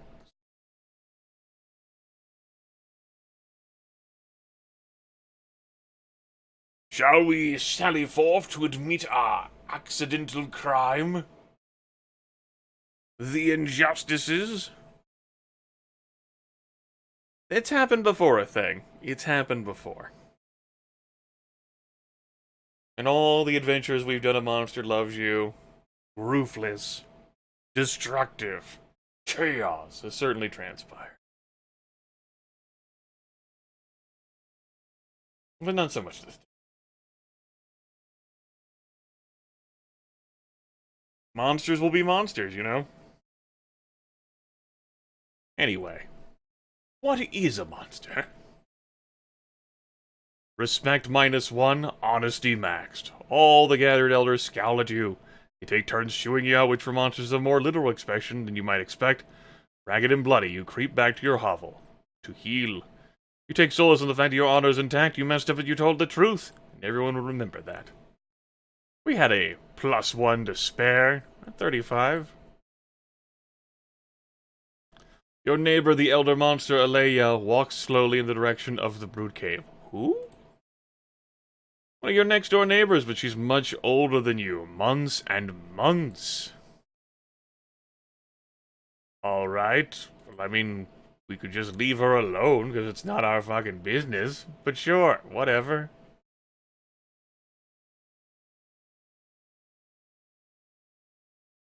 What's our stealth?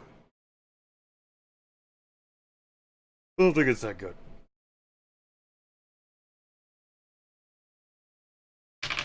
No, it's not that good. Roll to get drunk. Yeah, you're getting fucking wasted. Brood caves, I got a +7 knife against brood caves. You're not there. You're getting drunk. No. We cannot. Alright, we'll follow. As she passes down the road, some of the other elders nod to her. Then they go to her hovel and start smashing things. I got this covered for you, chat. The fuck is going on? Greedblitz stops tearing apart Aleya's dining room table and says she feels herself beginning to dissolve. She's going to go release herself and become one with the slime in the spawning vat. What? Monsters who get to a certain age either settle into their personality and shape forever, or they let themselves become one with the slime from which they came. Their personality can have an effect on future generations of monsterlings. So, how you want to handle this?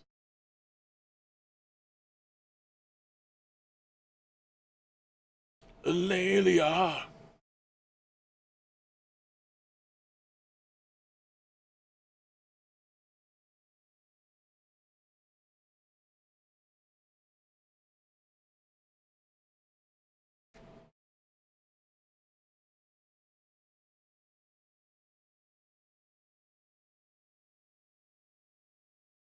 We just gotta break her shit.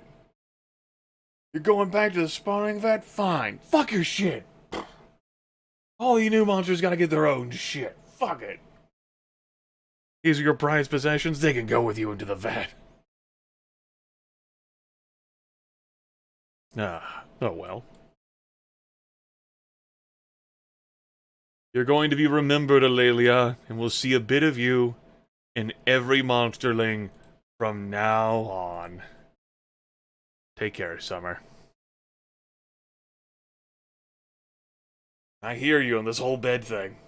It does sound pretty good.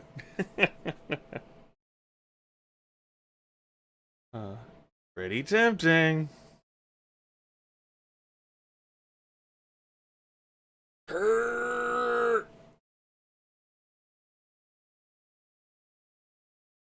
Hugs. Hugs. Quick, eat her before she gets away. This is her last chance. Her strength will enter us. It will become our strength. Alright. You hug Alelia. She squishes. Her body is already starting to break down and dissolve. She breaks away, smiles one last time, and walks quickly toward the brood cave. You'll never see her again. Okay. You could also go get fucked, Summer. Enjoy your rest. Small pack of elder monsters are huddled at the edge of Omen, watching the woods and discussing something in hushed tones. Listen in. Elder Hamrag is saying, this could simply be a rumor. We don't know they're out there for sure. What's going on? Hamrag says, some of the younger monsters have seen others in the whale mist. Monsters from no town we know of. Thin and cold. Without food or shelter.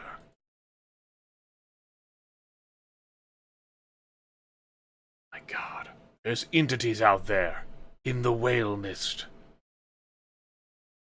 What could they be? Are they?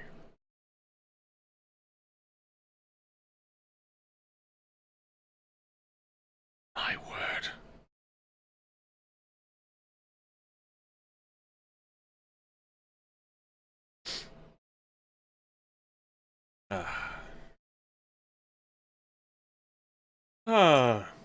Alright. A little bit of extra juice for something not to there at the end.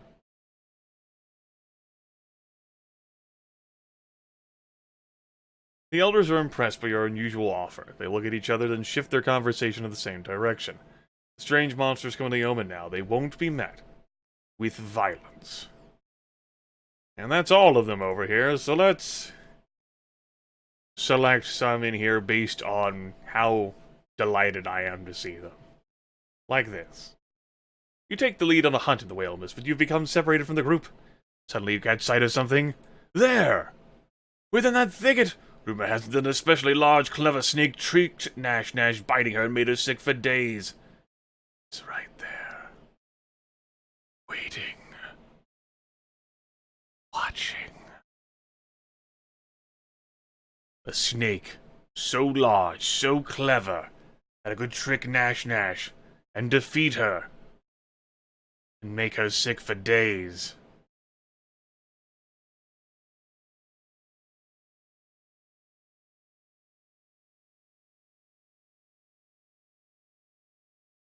Oh, chat not standing its ground against this fucking snake.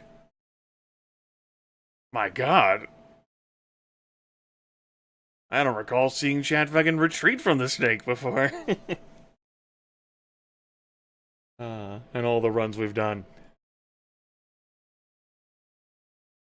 Very well. So be it.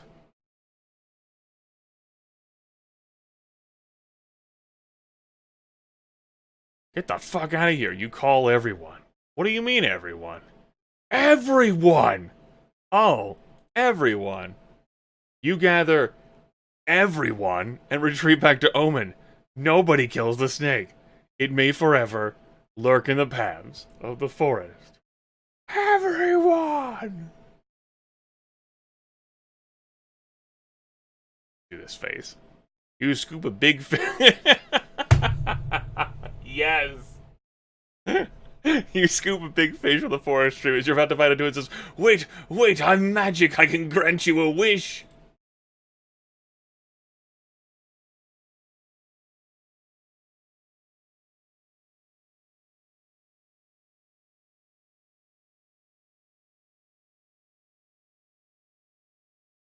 I wish to have supper.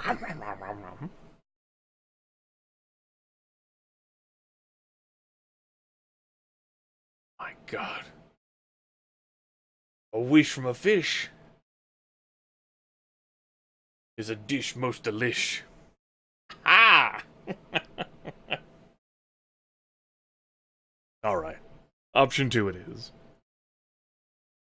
Very good.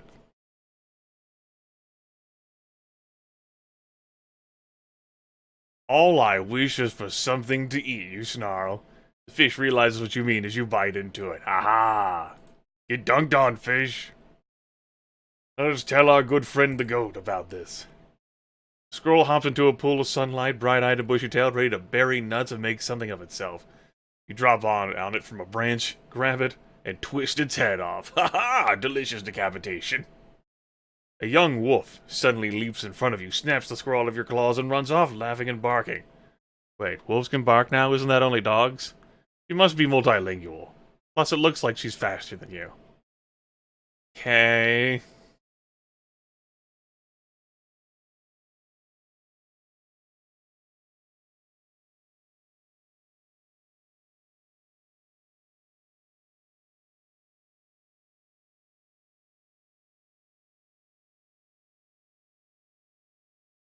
That's right, table turner. Wicka, wicka, wicka. It's okay, we wished for a fish for a dish most delish. We don't need a decapitated squirrel.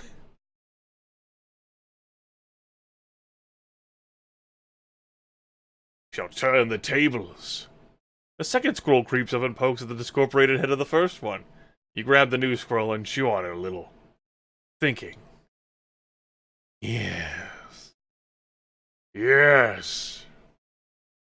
We'll fuck you over yet, wolf. We'll dunk on you, you just watch. You'll see. You haven't seen The Last of Us? You've seen The Last of Us.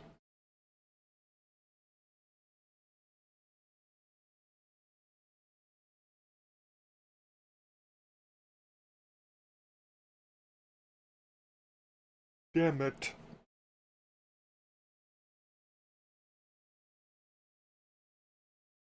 Ooh. Narrow. Intense. Undecided, unclear, uncertain. What could it be? What could it mean? Looks like number 1. That's what it means. So shall it be. Especially with that from Lionheart at the end. You dangle the squirrel over your maw, waiting the wolf tries to steal it as planned. You slash her with your claws and she flees, having learned not to mess with you again. T-E. And then finally, that was funny. Aha! A flock of geese are in the square. No honk. One can talk honk above the din honk. Nash Nash screams, last one to drive them away is the loser. And she's on that human scooter she found. How we resolve this situation, chat? Huh? Hunt down a cool secret web of your own. The stick is mightier than the wheel. Sabotage Nash Nash. Just grab the scooter for yourself. How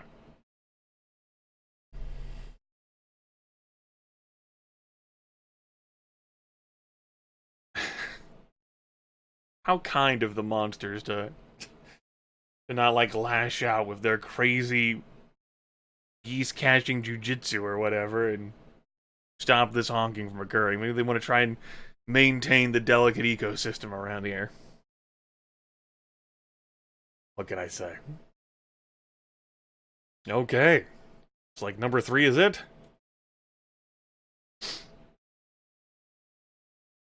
You poke a stick into the scooter's wheel spokes, Nash Nash pitches forward to the geese, who fly off. The passing elder declares a draw, and Nash Nash leaves with her squeaky, bent scooter. Aha! Tee-hee. Uh-oh. Time to unmute the music. Back on. You're growing old, my friend. Your body is very soft. You drip slime everywhere you go. It's getting hard to leave your hovel.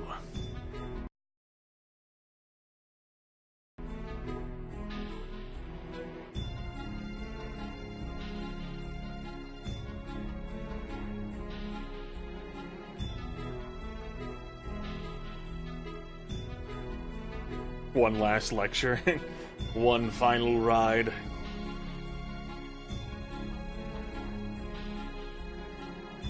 This transition, of course, from adulthood to elderdom, where some of our runs have ended, either due to failure in the transition or to voluntarily opting out of it and going your own way. Of course, for those who do become elders, more gameplay awaits. Even greater opportunity to influence all of monster relationships. For eternity. Or at least until you're gone.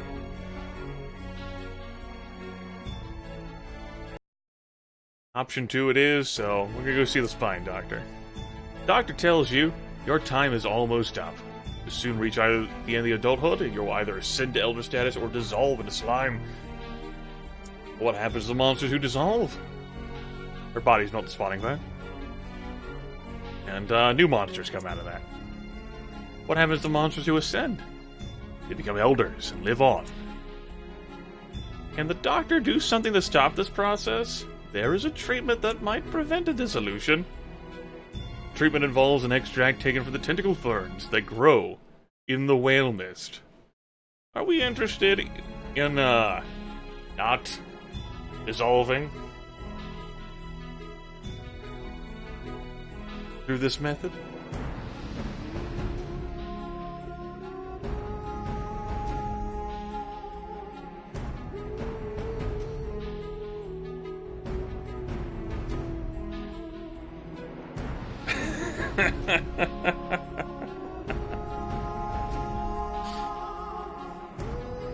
Side effects may include death.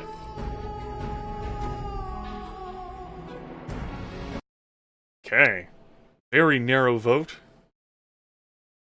It very much looks like we are going to face what happens, come what may.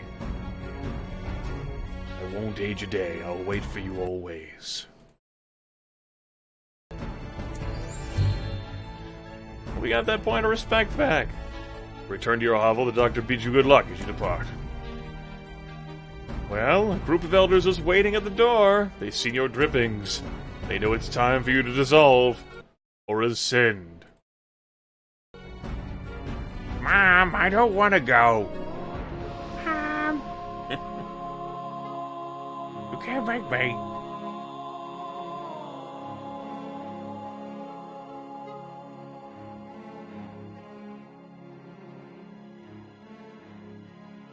Your personality has to be powerful enough to just hold together and congeal, instead of dissolving away. We don't need this stupid ceremony for that. Mom, 5 more minutes. We take a shower first. They come back, you're all just like washed down like the drain. Oops. I stayed in there too long. Sorry, Mom. Option 2 it is.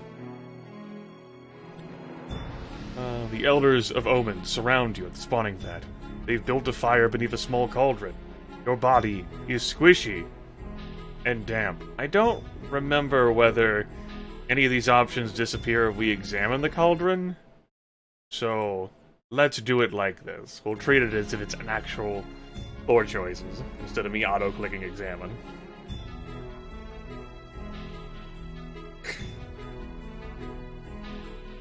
Well, I tried to incorporate all possible choices. No, the fuck you don't need more information. You don't need it. Why are you doing this to me?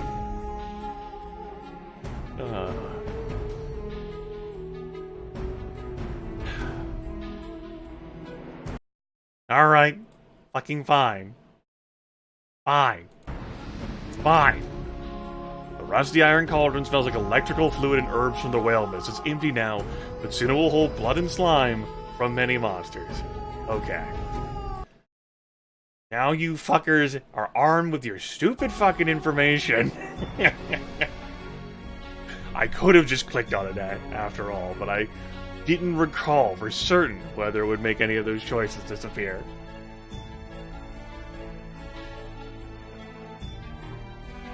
Go to hell, MDB. That's right. This could be a melting pot of blood and slime from other monsters. You think about that. What if that has to go inside of us? Think about that.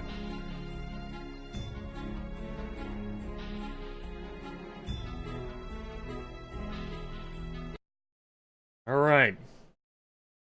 Looks like we're gonna try. A masked elder comes forward. She says, "It's time to decide." All the elders growl and snarl. The masked elder claws herself. 3 drops of liquid spatter against the hot bottom of the empty cauldron, thick vaporizing the air. With that blood is slime. You can't be sure. It depends on how much she respects you. The masked elder asks, "Who has already decided the fate of this monster?" Some of the elders approach. The masked elder has placed 5 flat stones on the ground before you. She says, "Choose one. Chance will guide your claw." Each stone is stained with old blood and polished by the touch of many a paw. And we've picked this stone. As you reach for the stones, someone shrieks in the distance. All eyes turn in that direction. You realize you can peek under the stones. If you're quick. Shall we peek?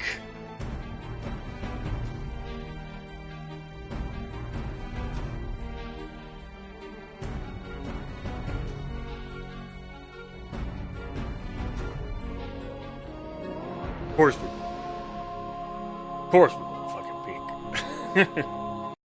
Only one person wants to peek. Hide and go peek, not here.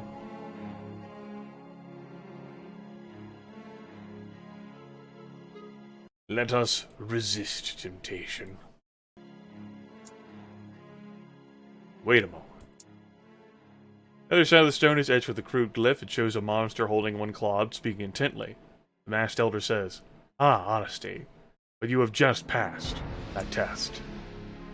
The other side of the stone is etched with a crude glyph. It shows a monster frowning in concentration. The masked elder says, "We will test your cleverness." The masked elder emits a series of musical whistles and clicks and performs a complex dance. You've never seen these steps before. She says, "Now you do it."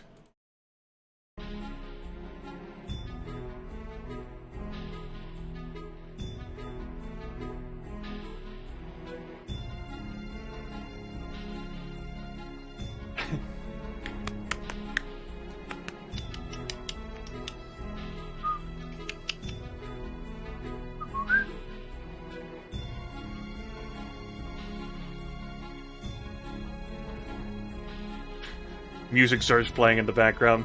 Alright.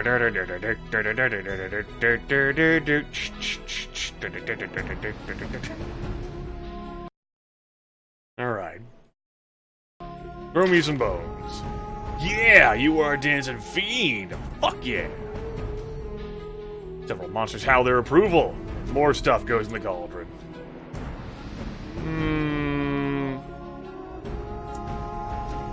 It's quite full. There's tons of blood in there. Bam! You drink the bubbling concoction and belch and howl. Your body solidifies almost instantly.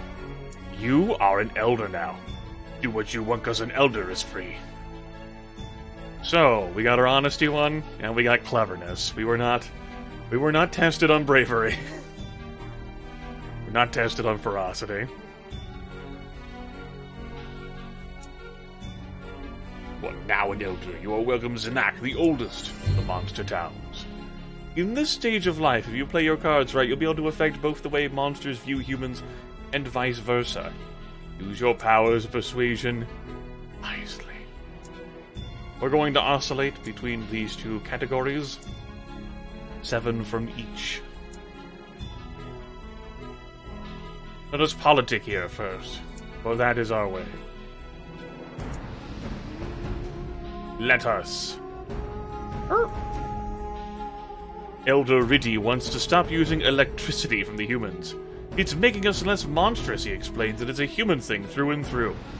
You happen to know a bit about this. You shuffle forward and raise one claw, clearing your throat. All the others turn to look. But he says, "Ah, you agree with me.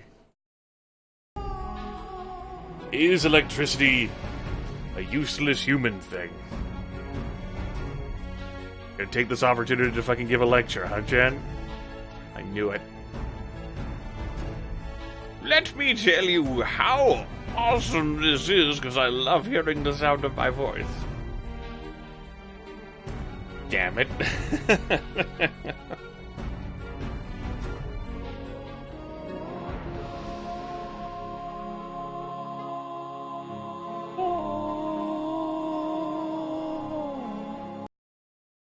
Alright. You explain your point of view, so the younger elders start talking about doing more with electricity than just keeping things cold or well lit. Explain what you know, the good and bad. Bam! You describe some of the things you've seen. Boxes with moving pictures, way to send messages by clicking one's fingers on a board. The other elders believe you. Of course they do. You're not thought of as a liar, after all. They're fascinated. The group agrees to look into new ways. Electricity, the benefit of monster civilization. Riddy hisses and stalks away. I choose death. You see bolts of lightning hit a strained rod on a roof and investigate. From inside the house, you see how someone shouted, "Live! Live!" followed by a maniacal laughter.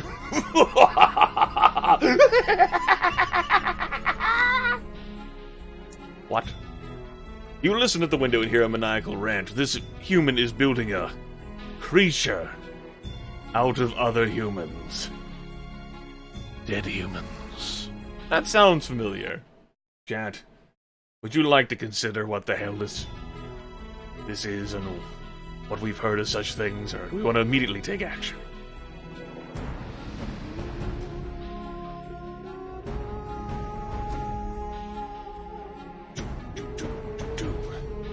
That's right. This is immediately an electricity thing. Very good, Tangled String. You know what? I'm so pleased with that, and by the rest of the body of work that you have demonstrated in this chat.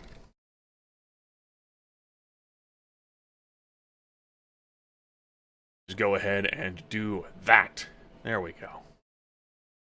Go back to our regular gameplay action.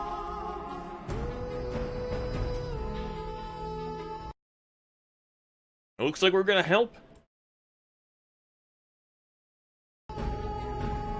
Help the human with this creature. It could be fun. You knock on the door, the human lets you in and nods the crazed look in his eye. He shows no fear. Odd. You explain a few things about slime and the power of monster physiology. The human takes notes and thanks you. He's welcome. Later, you hear that his creature has done quite a lot of damage in Carmen. They're not happy. Back to politicking. Let us use the Z's, the Z's. You're just concluding a thrilling speech to the other elders. Finally, something goes smoothly. Old Hamrag fell asleep in the middle of your speech. Again. There we go. Now you see what has been bestowed upon Tangled String. His pig-like snout and 4 nostrils give his snores a poignant but thunderous quality. Talk louder to be heard over the snoring. Hamrag wakes up. He looks around and says, You know, humans are pretty nasty. We sharpen rocks and cut things with them. Also, they kill each other all the time. Prove me wrong. Change my mind. Is this honesty? Is this honesty? Is this honesty? Is it? Is it? Do humans not do that anymore? Do they? Is that right?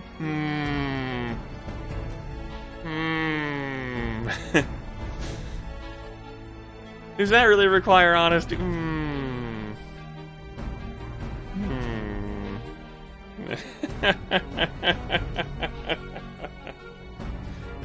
They sharpen rocks and cut things with them.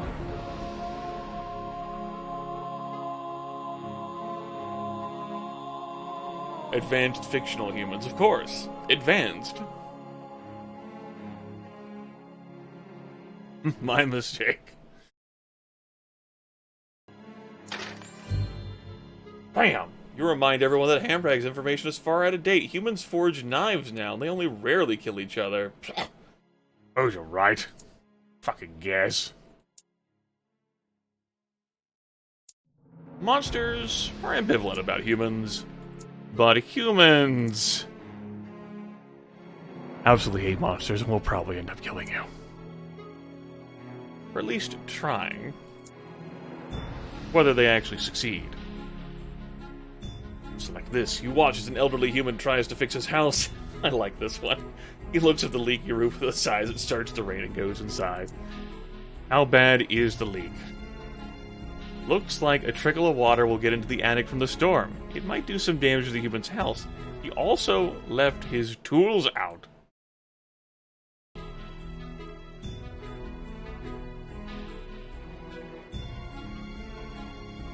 It's too dangerous. Brave the rain and danger to repair the roof. Kindly protect his tools from the rain, or it's only letting in some of the rain. Let's engage in a little bit of creative restructuring. Perhaps even gerrymandering of the roof.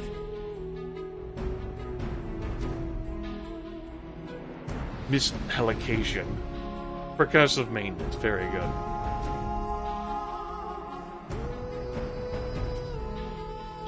I don't know, Sono Stranger. I don't know. But if there's anyone who's going to figure it out, it's this maxed cleverness monster.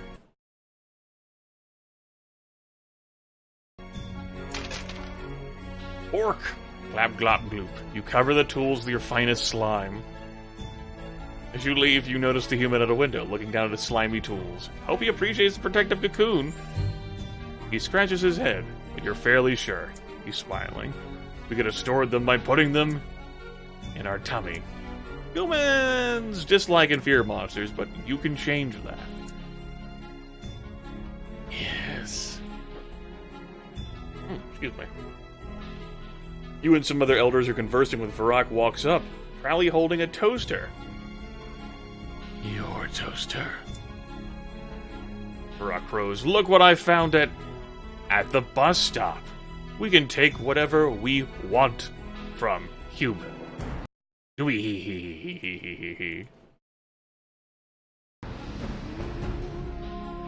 No, this is the oldest and most respected of monster cities, son of stranger. How could you not tell? Hey there, Inferno. We're in the middle of, well, actually not middle, but we're towards the end of this run of Monster Loves You. Afterwards, we'll fire up the viewer poll one more time for what will end up being like the final game of broadcasting Happy Fun Times Bacon Birthday Bonanza. 2 wins decisively. Grog tries to flee, but the other monsters stop him. You take back your toaster and step on his head for good measure. He says you're lying, but they trust you more than they trust him. I choose Sneaky. You sneak up to an open window. A human sits on an overstuffed chair. Her back is to a desk covered in... Wait a minute. It's maps with red X's on them. They're showing off locations of the monster towns, alongside a badly drawn sketch of a monster with a knife stuck through it. What to do?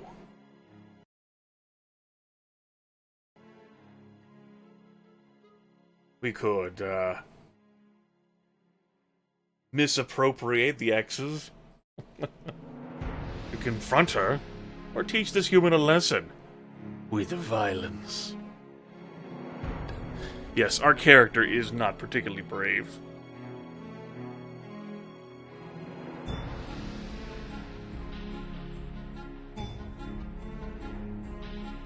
So it goes, so it goes.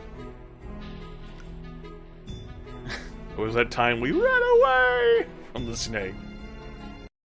Okay, that is very definitive. It's alright. The new cyberware is coming in tomorrow. You walk into the study quietly and begin moving the maps around. You realize that you can use the maps to tell a story. Draw additional pictures here and there, rearranging the maps to show the human what she got wrong. You draw an artifact where Blotz dug one up, then make a spiral where you got lost at that time. Yes, this will help. Human soon wakes up. You watch through the window as she studies the changed maps.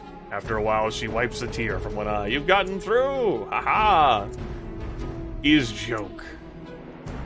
Humans are ambivalent now about monsters, while monsters like humans. Hooray! That's funny. I appreciate a joke. Greed Blitz, puffed up with multisyllabic importance, addresses the other elders. My fellow monsterin, I propose we meet the humans halfway. What, in that meadow near the forest? No!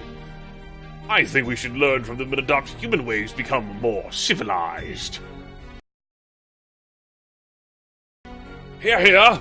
Start an exploratory committee to look into the matter.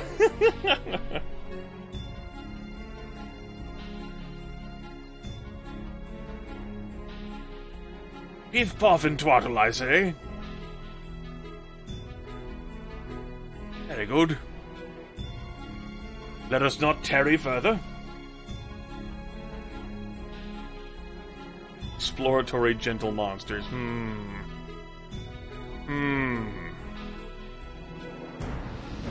There you go, a thing. Fight the system. Chat's certainly done that before to spite itself.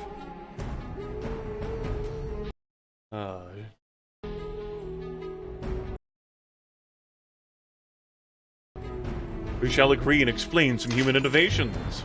Make a persuasive case under your tutelage. The other gathered elders learn much about organization governing the human way. What about his face? Smoke, glow, crying, a human house is on fire. There's one small human child outside, and is that a human baby? Where are the fire humans with their big red engine? It probably won't get here before the house collapses. So, is this a personal problem for this baby?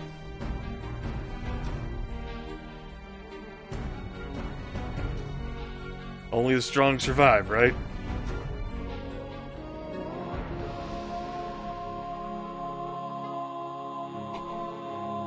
That's right.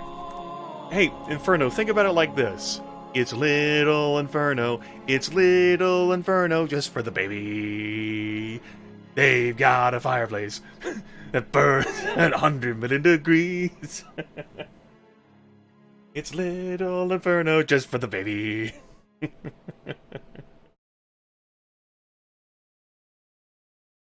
Oh, shit. The little human skin is burned and its towels are weaker by the second. The heat is so fierce. It's already starting to hurt you. Don't let the child go to waste! Eat it! He ate the baby! Ziggy Piggy, Ziggy Piggy, Ziggy Piggy. You're welcome, Inferno.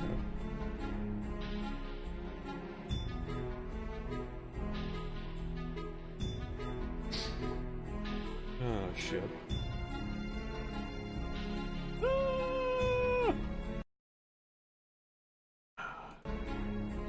Our kindness is so cloyingly sweet. Makes me retch.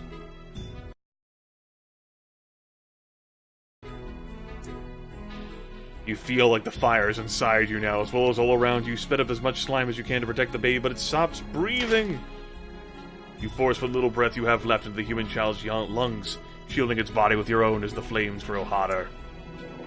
It coughs and spits, then starts to wail. Humans are putting out the fire now. You stagger to them, holding the baby for them to take. Clasp your claw with one tiny hand. Run away with the humans! Advanced neurosurgery plus 10! We fucking did it, everyone! Behind you, the humans cheer. Only every human felt this way about every monster.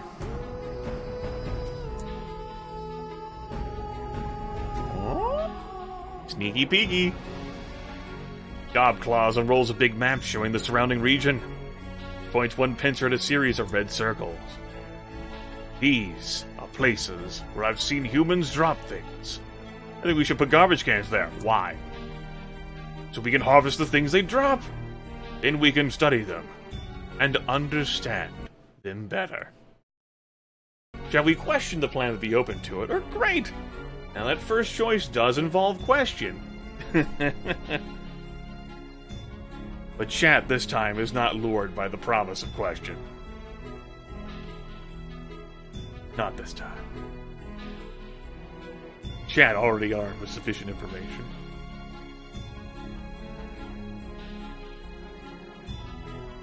Okay, I see. That's how it goes, yes. Surprise! There was no question mark. Uh-huh. Okay.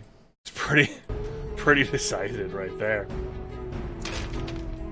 You get things in order and help Gobclaws arrange the cans, so they'll be easier to collect later. Yay, organization! You and Gobclaws sneak through the woods to the new designated human evidence collection locations and place the extra cans. Yay, acronyms!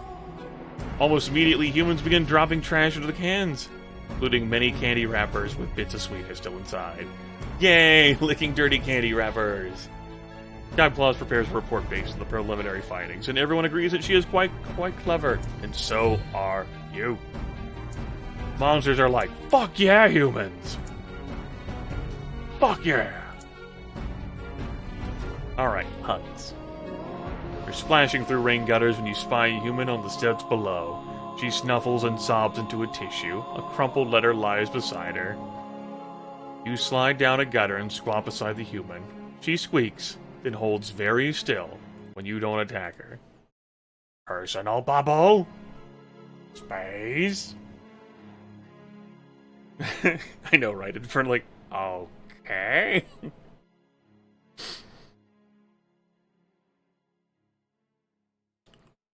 What is that face of the monster? I can't quite twist my lips that far. I guess this is happening now. This is transpiring. We just cough our slime all over her. Like, protect her from the pain. Okay. Finally she says, "You want to know why I'm crying? My parents say I must marry Ernst, but I do not." Yes! Finally! Between two choices that our character is not great at. Yes! Ah!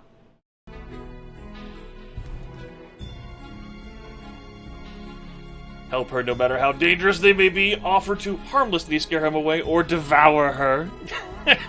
Fuck you and fuck Ernst. For context, our bravery is 25, and our ferocity's in the mid-50s? I think. Pretty sure that's true. I can't check right now.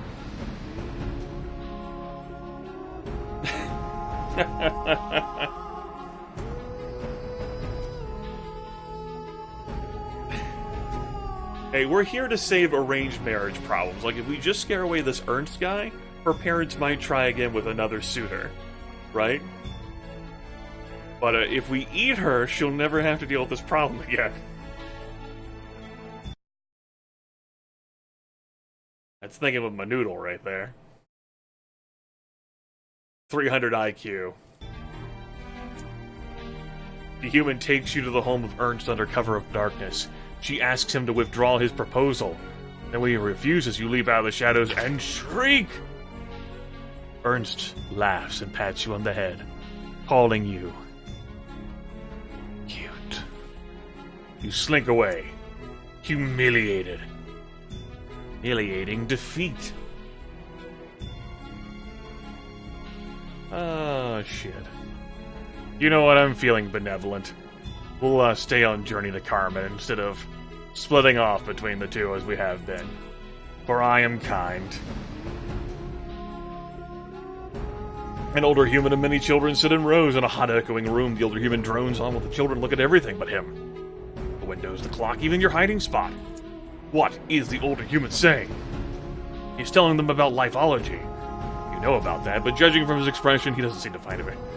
I'm not even going to bother with a poll. I know chat today loves giving lectures. We're going to show how to do this. So, which of these awesome choices do you want to have? You burst into the classroom and everyone stops to stare at you. For one precious moment, nobody does anything.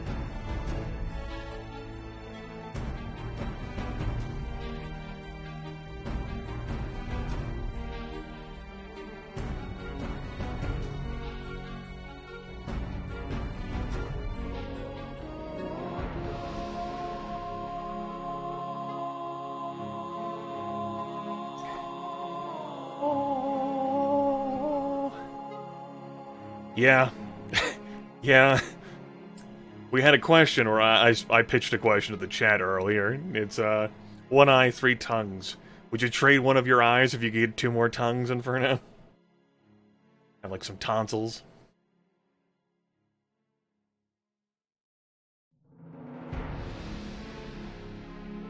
Looks so cavernous in there, you know? Anyway, enough of that. You have perception.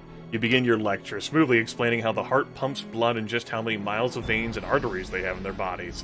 The whole class listens fascinated.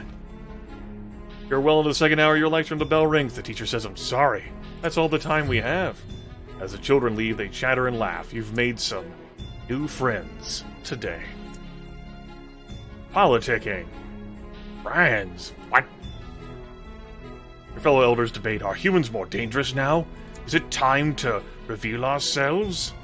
The air grows still. Birds stop singing. The silence is reverential.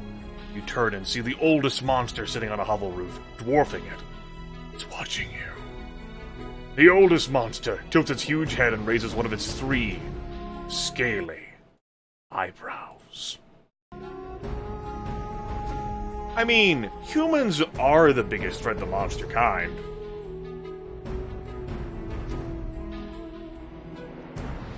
Right?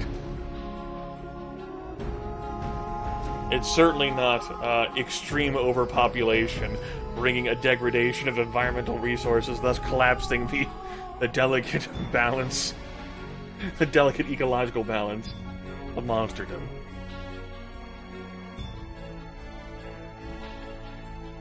Oh, shit. I appreciate the distinction, MDB.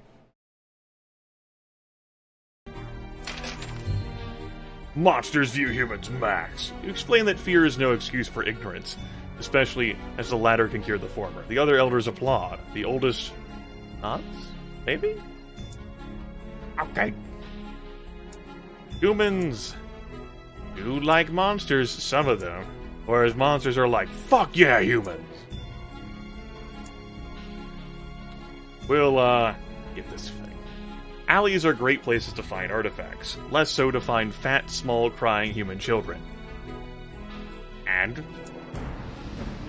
Yeah, I'll do the last 2 days in Carmen, I suppose. We'll have ended up spending more time in Carmen than politicking, but I am a, benevolent shepherd of Chad.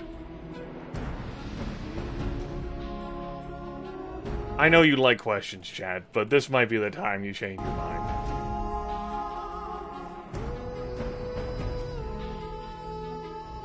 It was not the time you changed your mind.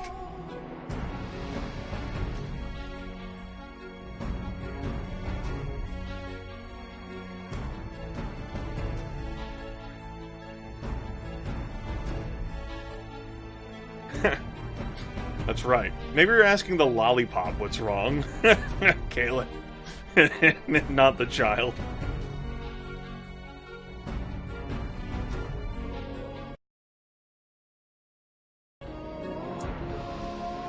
Human child says, I'm lost. Do you know how to get to Plow Street? I think I stepped in poop. Oh. Wow.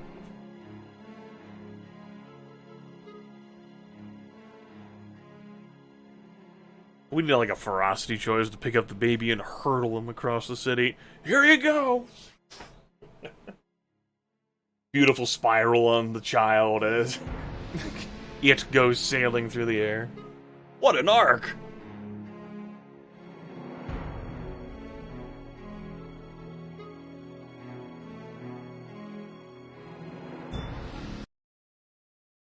Anywho. Child hiccups as you take its hand in your claw, keeping to the alleys and shadows, always wary of adults. You wander until the child recognizes his home. Runs up to his home, he's scooped up by a bigger human in a flowered hat. The bigger human croons to the little one. Last thing you hear as they sneak away is the child. Yes? A monster helped me get home, Mama. It was really nice. That's nice, dear. One more. Paw print. You decide to check out the Carmen Carnival Mupsy recently mentioned. Following her map, you take lefts and rights and straight-ons until you look up and... uh-oh. Humans! Everywhere! What's that noise and smell of that over there? Or that looks like an organ grinder, monkey poop, and mobs of human children. And a tiger! Well...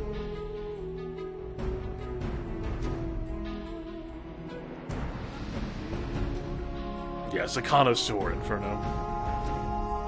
We did end up digging through bag guano earlier. To try and find prizes.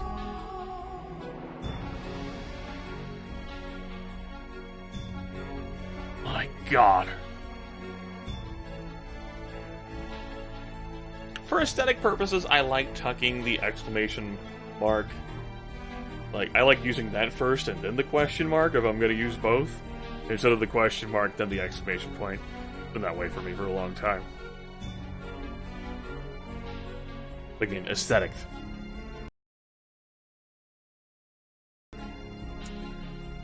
The tiger is running through the crowd, right through the middle. Actually, that's because the crowd is scattering away from the tiger. Come to think of it, humans are scared of tigers and usually keep them in cages. Don't they? What a laugh! Cut off some of their escape routes! At least it's not a bravery and ferocity thing. Yeah, we did it, everyone.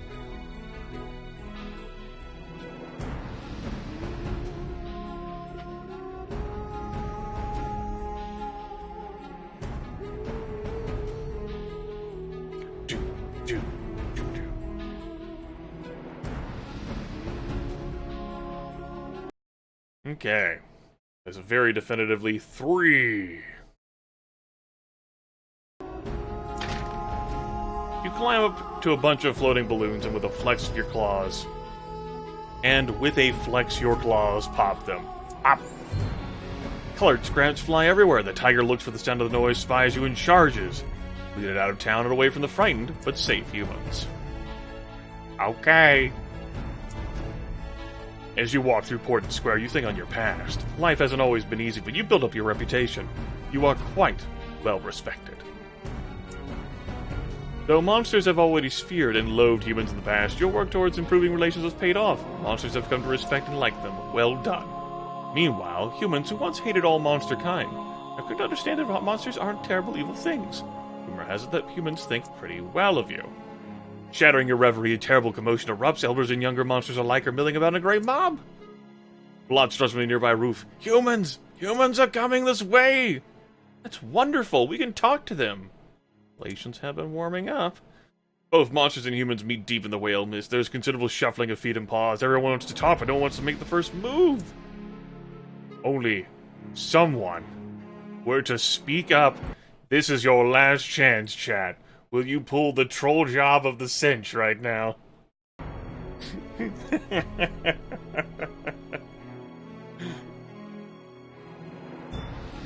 Aha!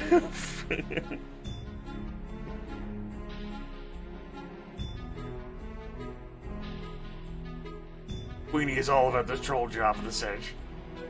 Do it. Fuck you, humans.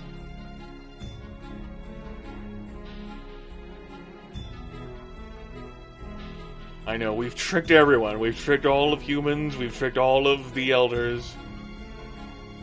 It would be chaos. Complete chaos. But such is not to be. Humans have remained... The viewers have remained consistent in this course.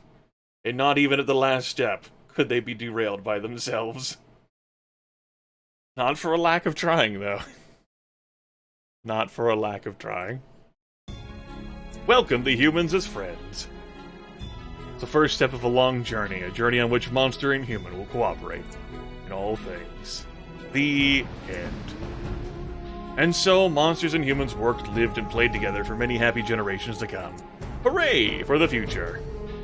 Those were our final stats and personality. We did it. Indeed, Battler Man, this ending again.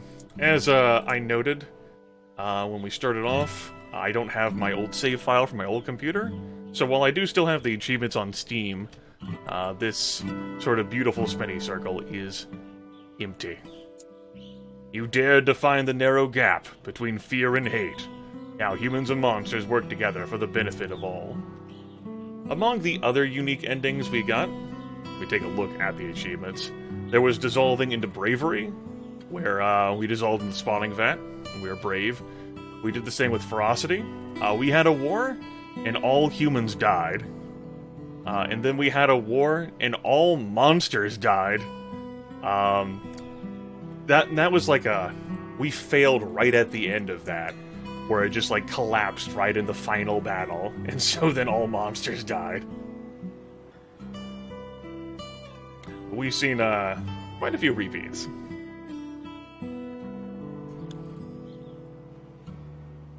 Alright. Adorable little monster loves you. I do enjoy this game. There are, of course, other games like this for storytelling purposes. Monster Prom, for example, comes to mind. I'm reminded of that because Queen of Art is in chat.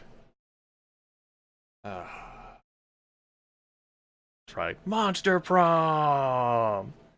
Brrr.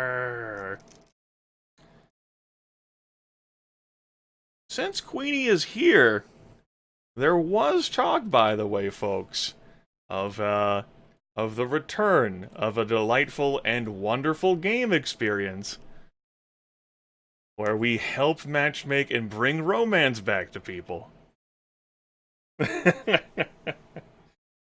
We never settled on a date for that.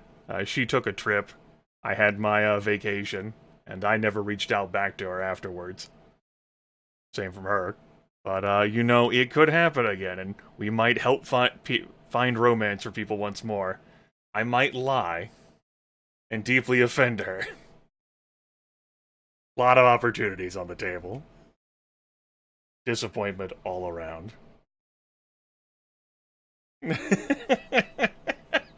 Don't lie, please. It's in my blood, deception. Yes, Kitty Powers. I'm a deceiver by trade. You understand how it is. Sometimes you just gotta cut loose. Tell tall tales. Big stories. We go ahead and put Festive mode back on. There we go.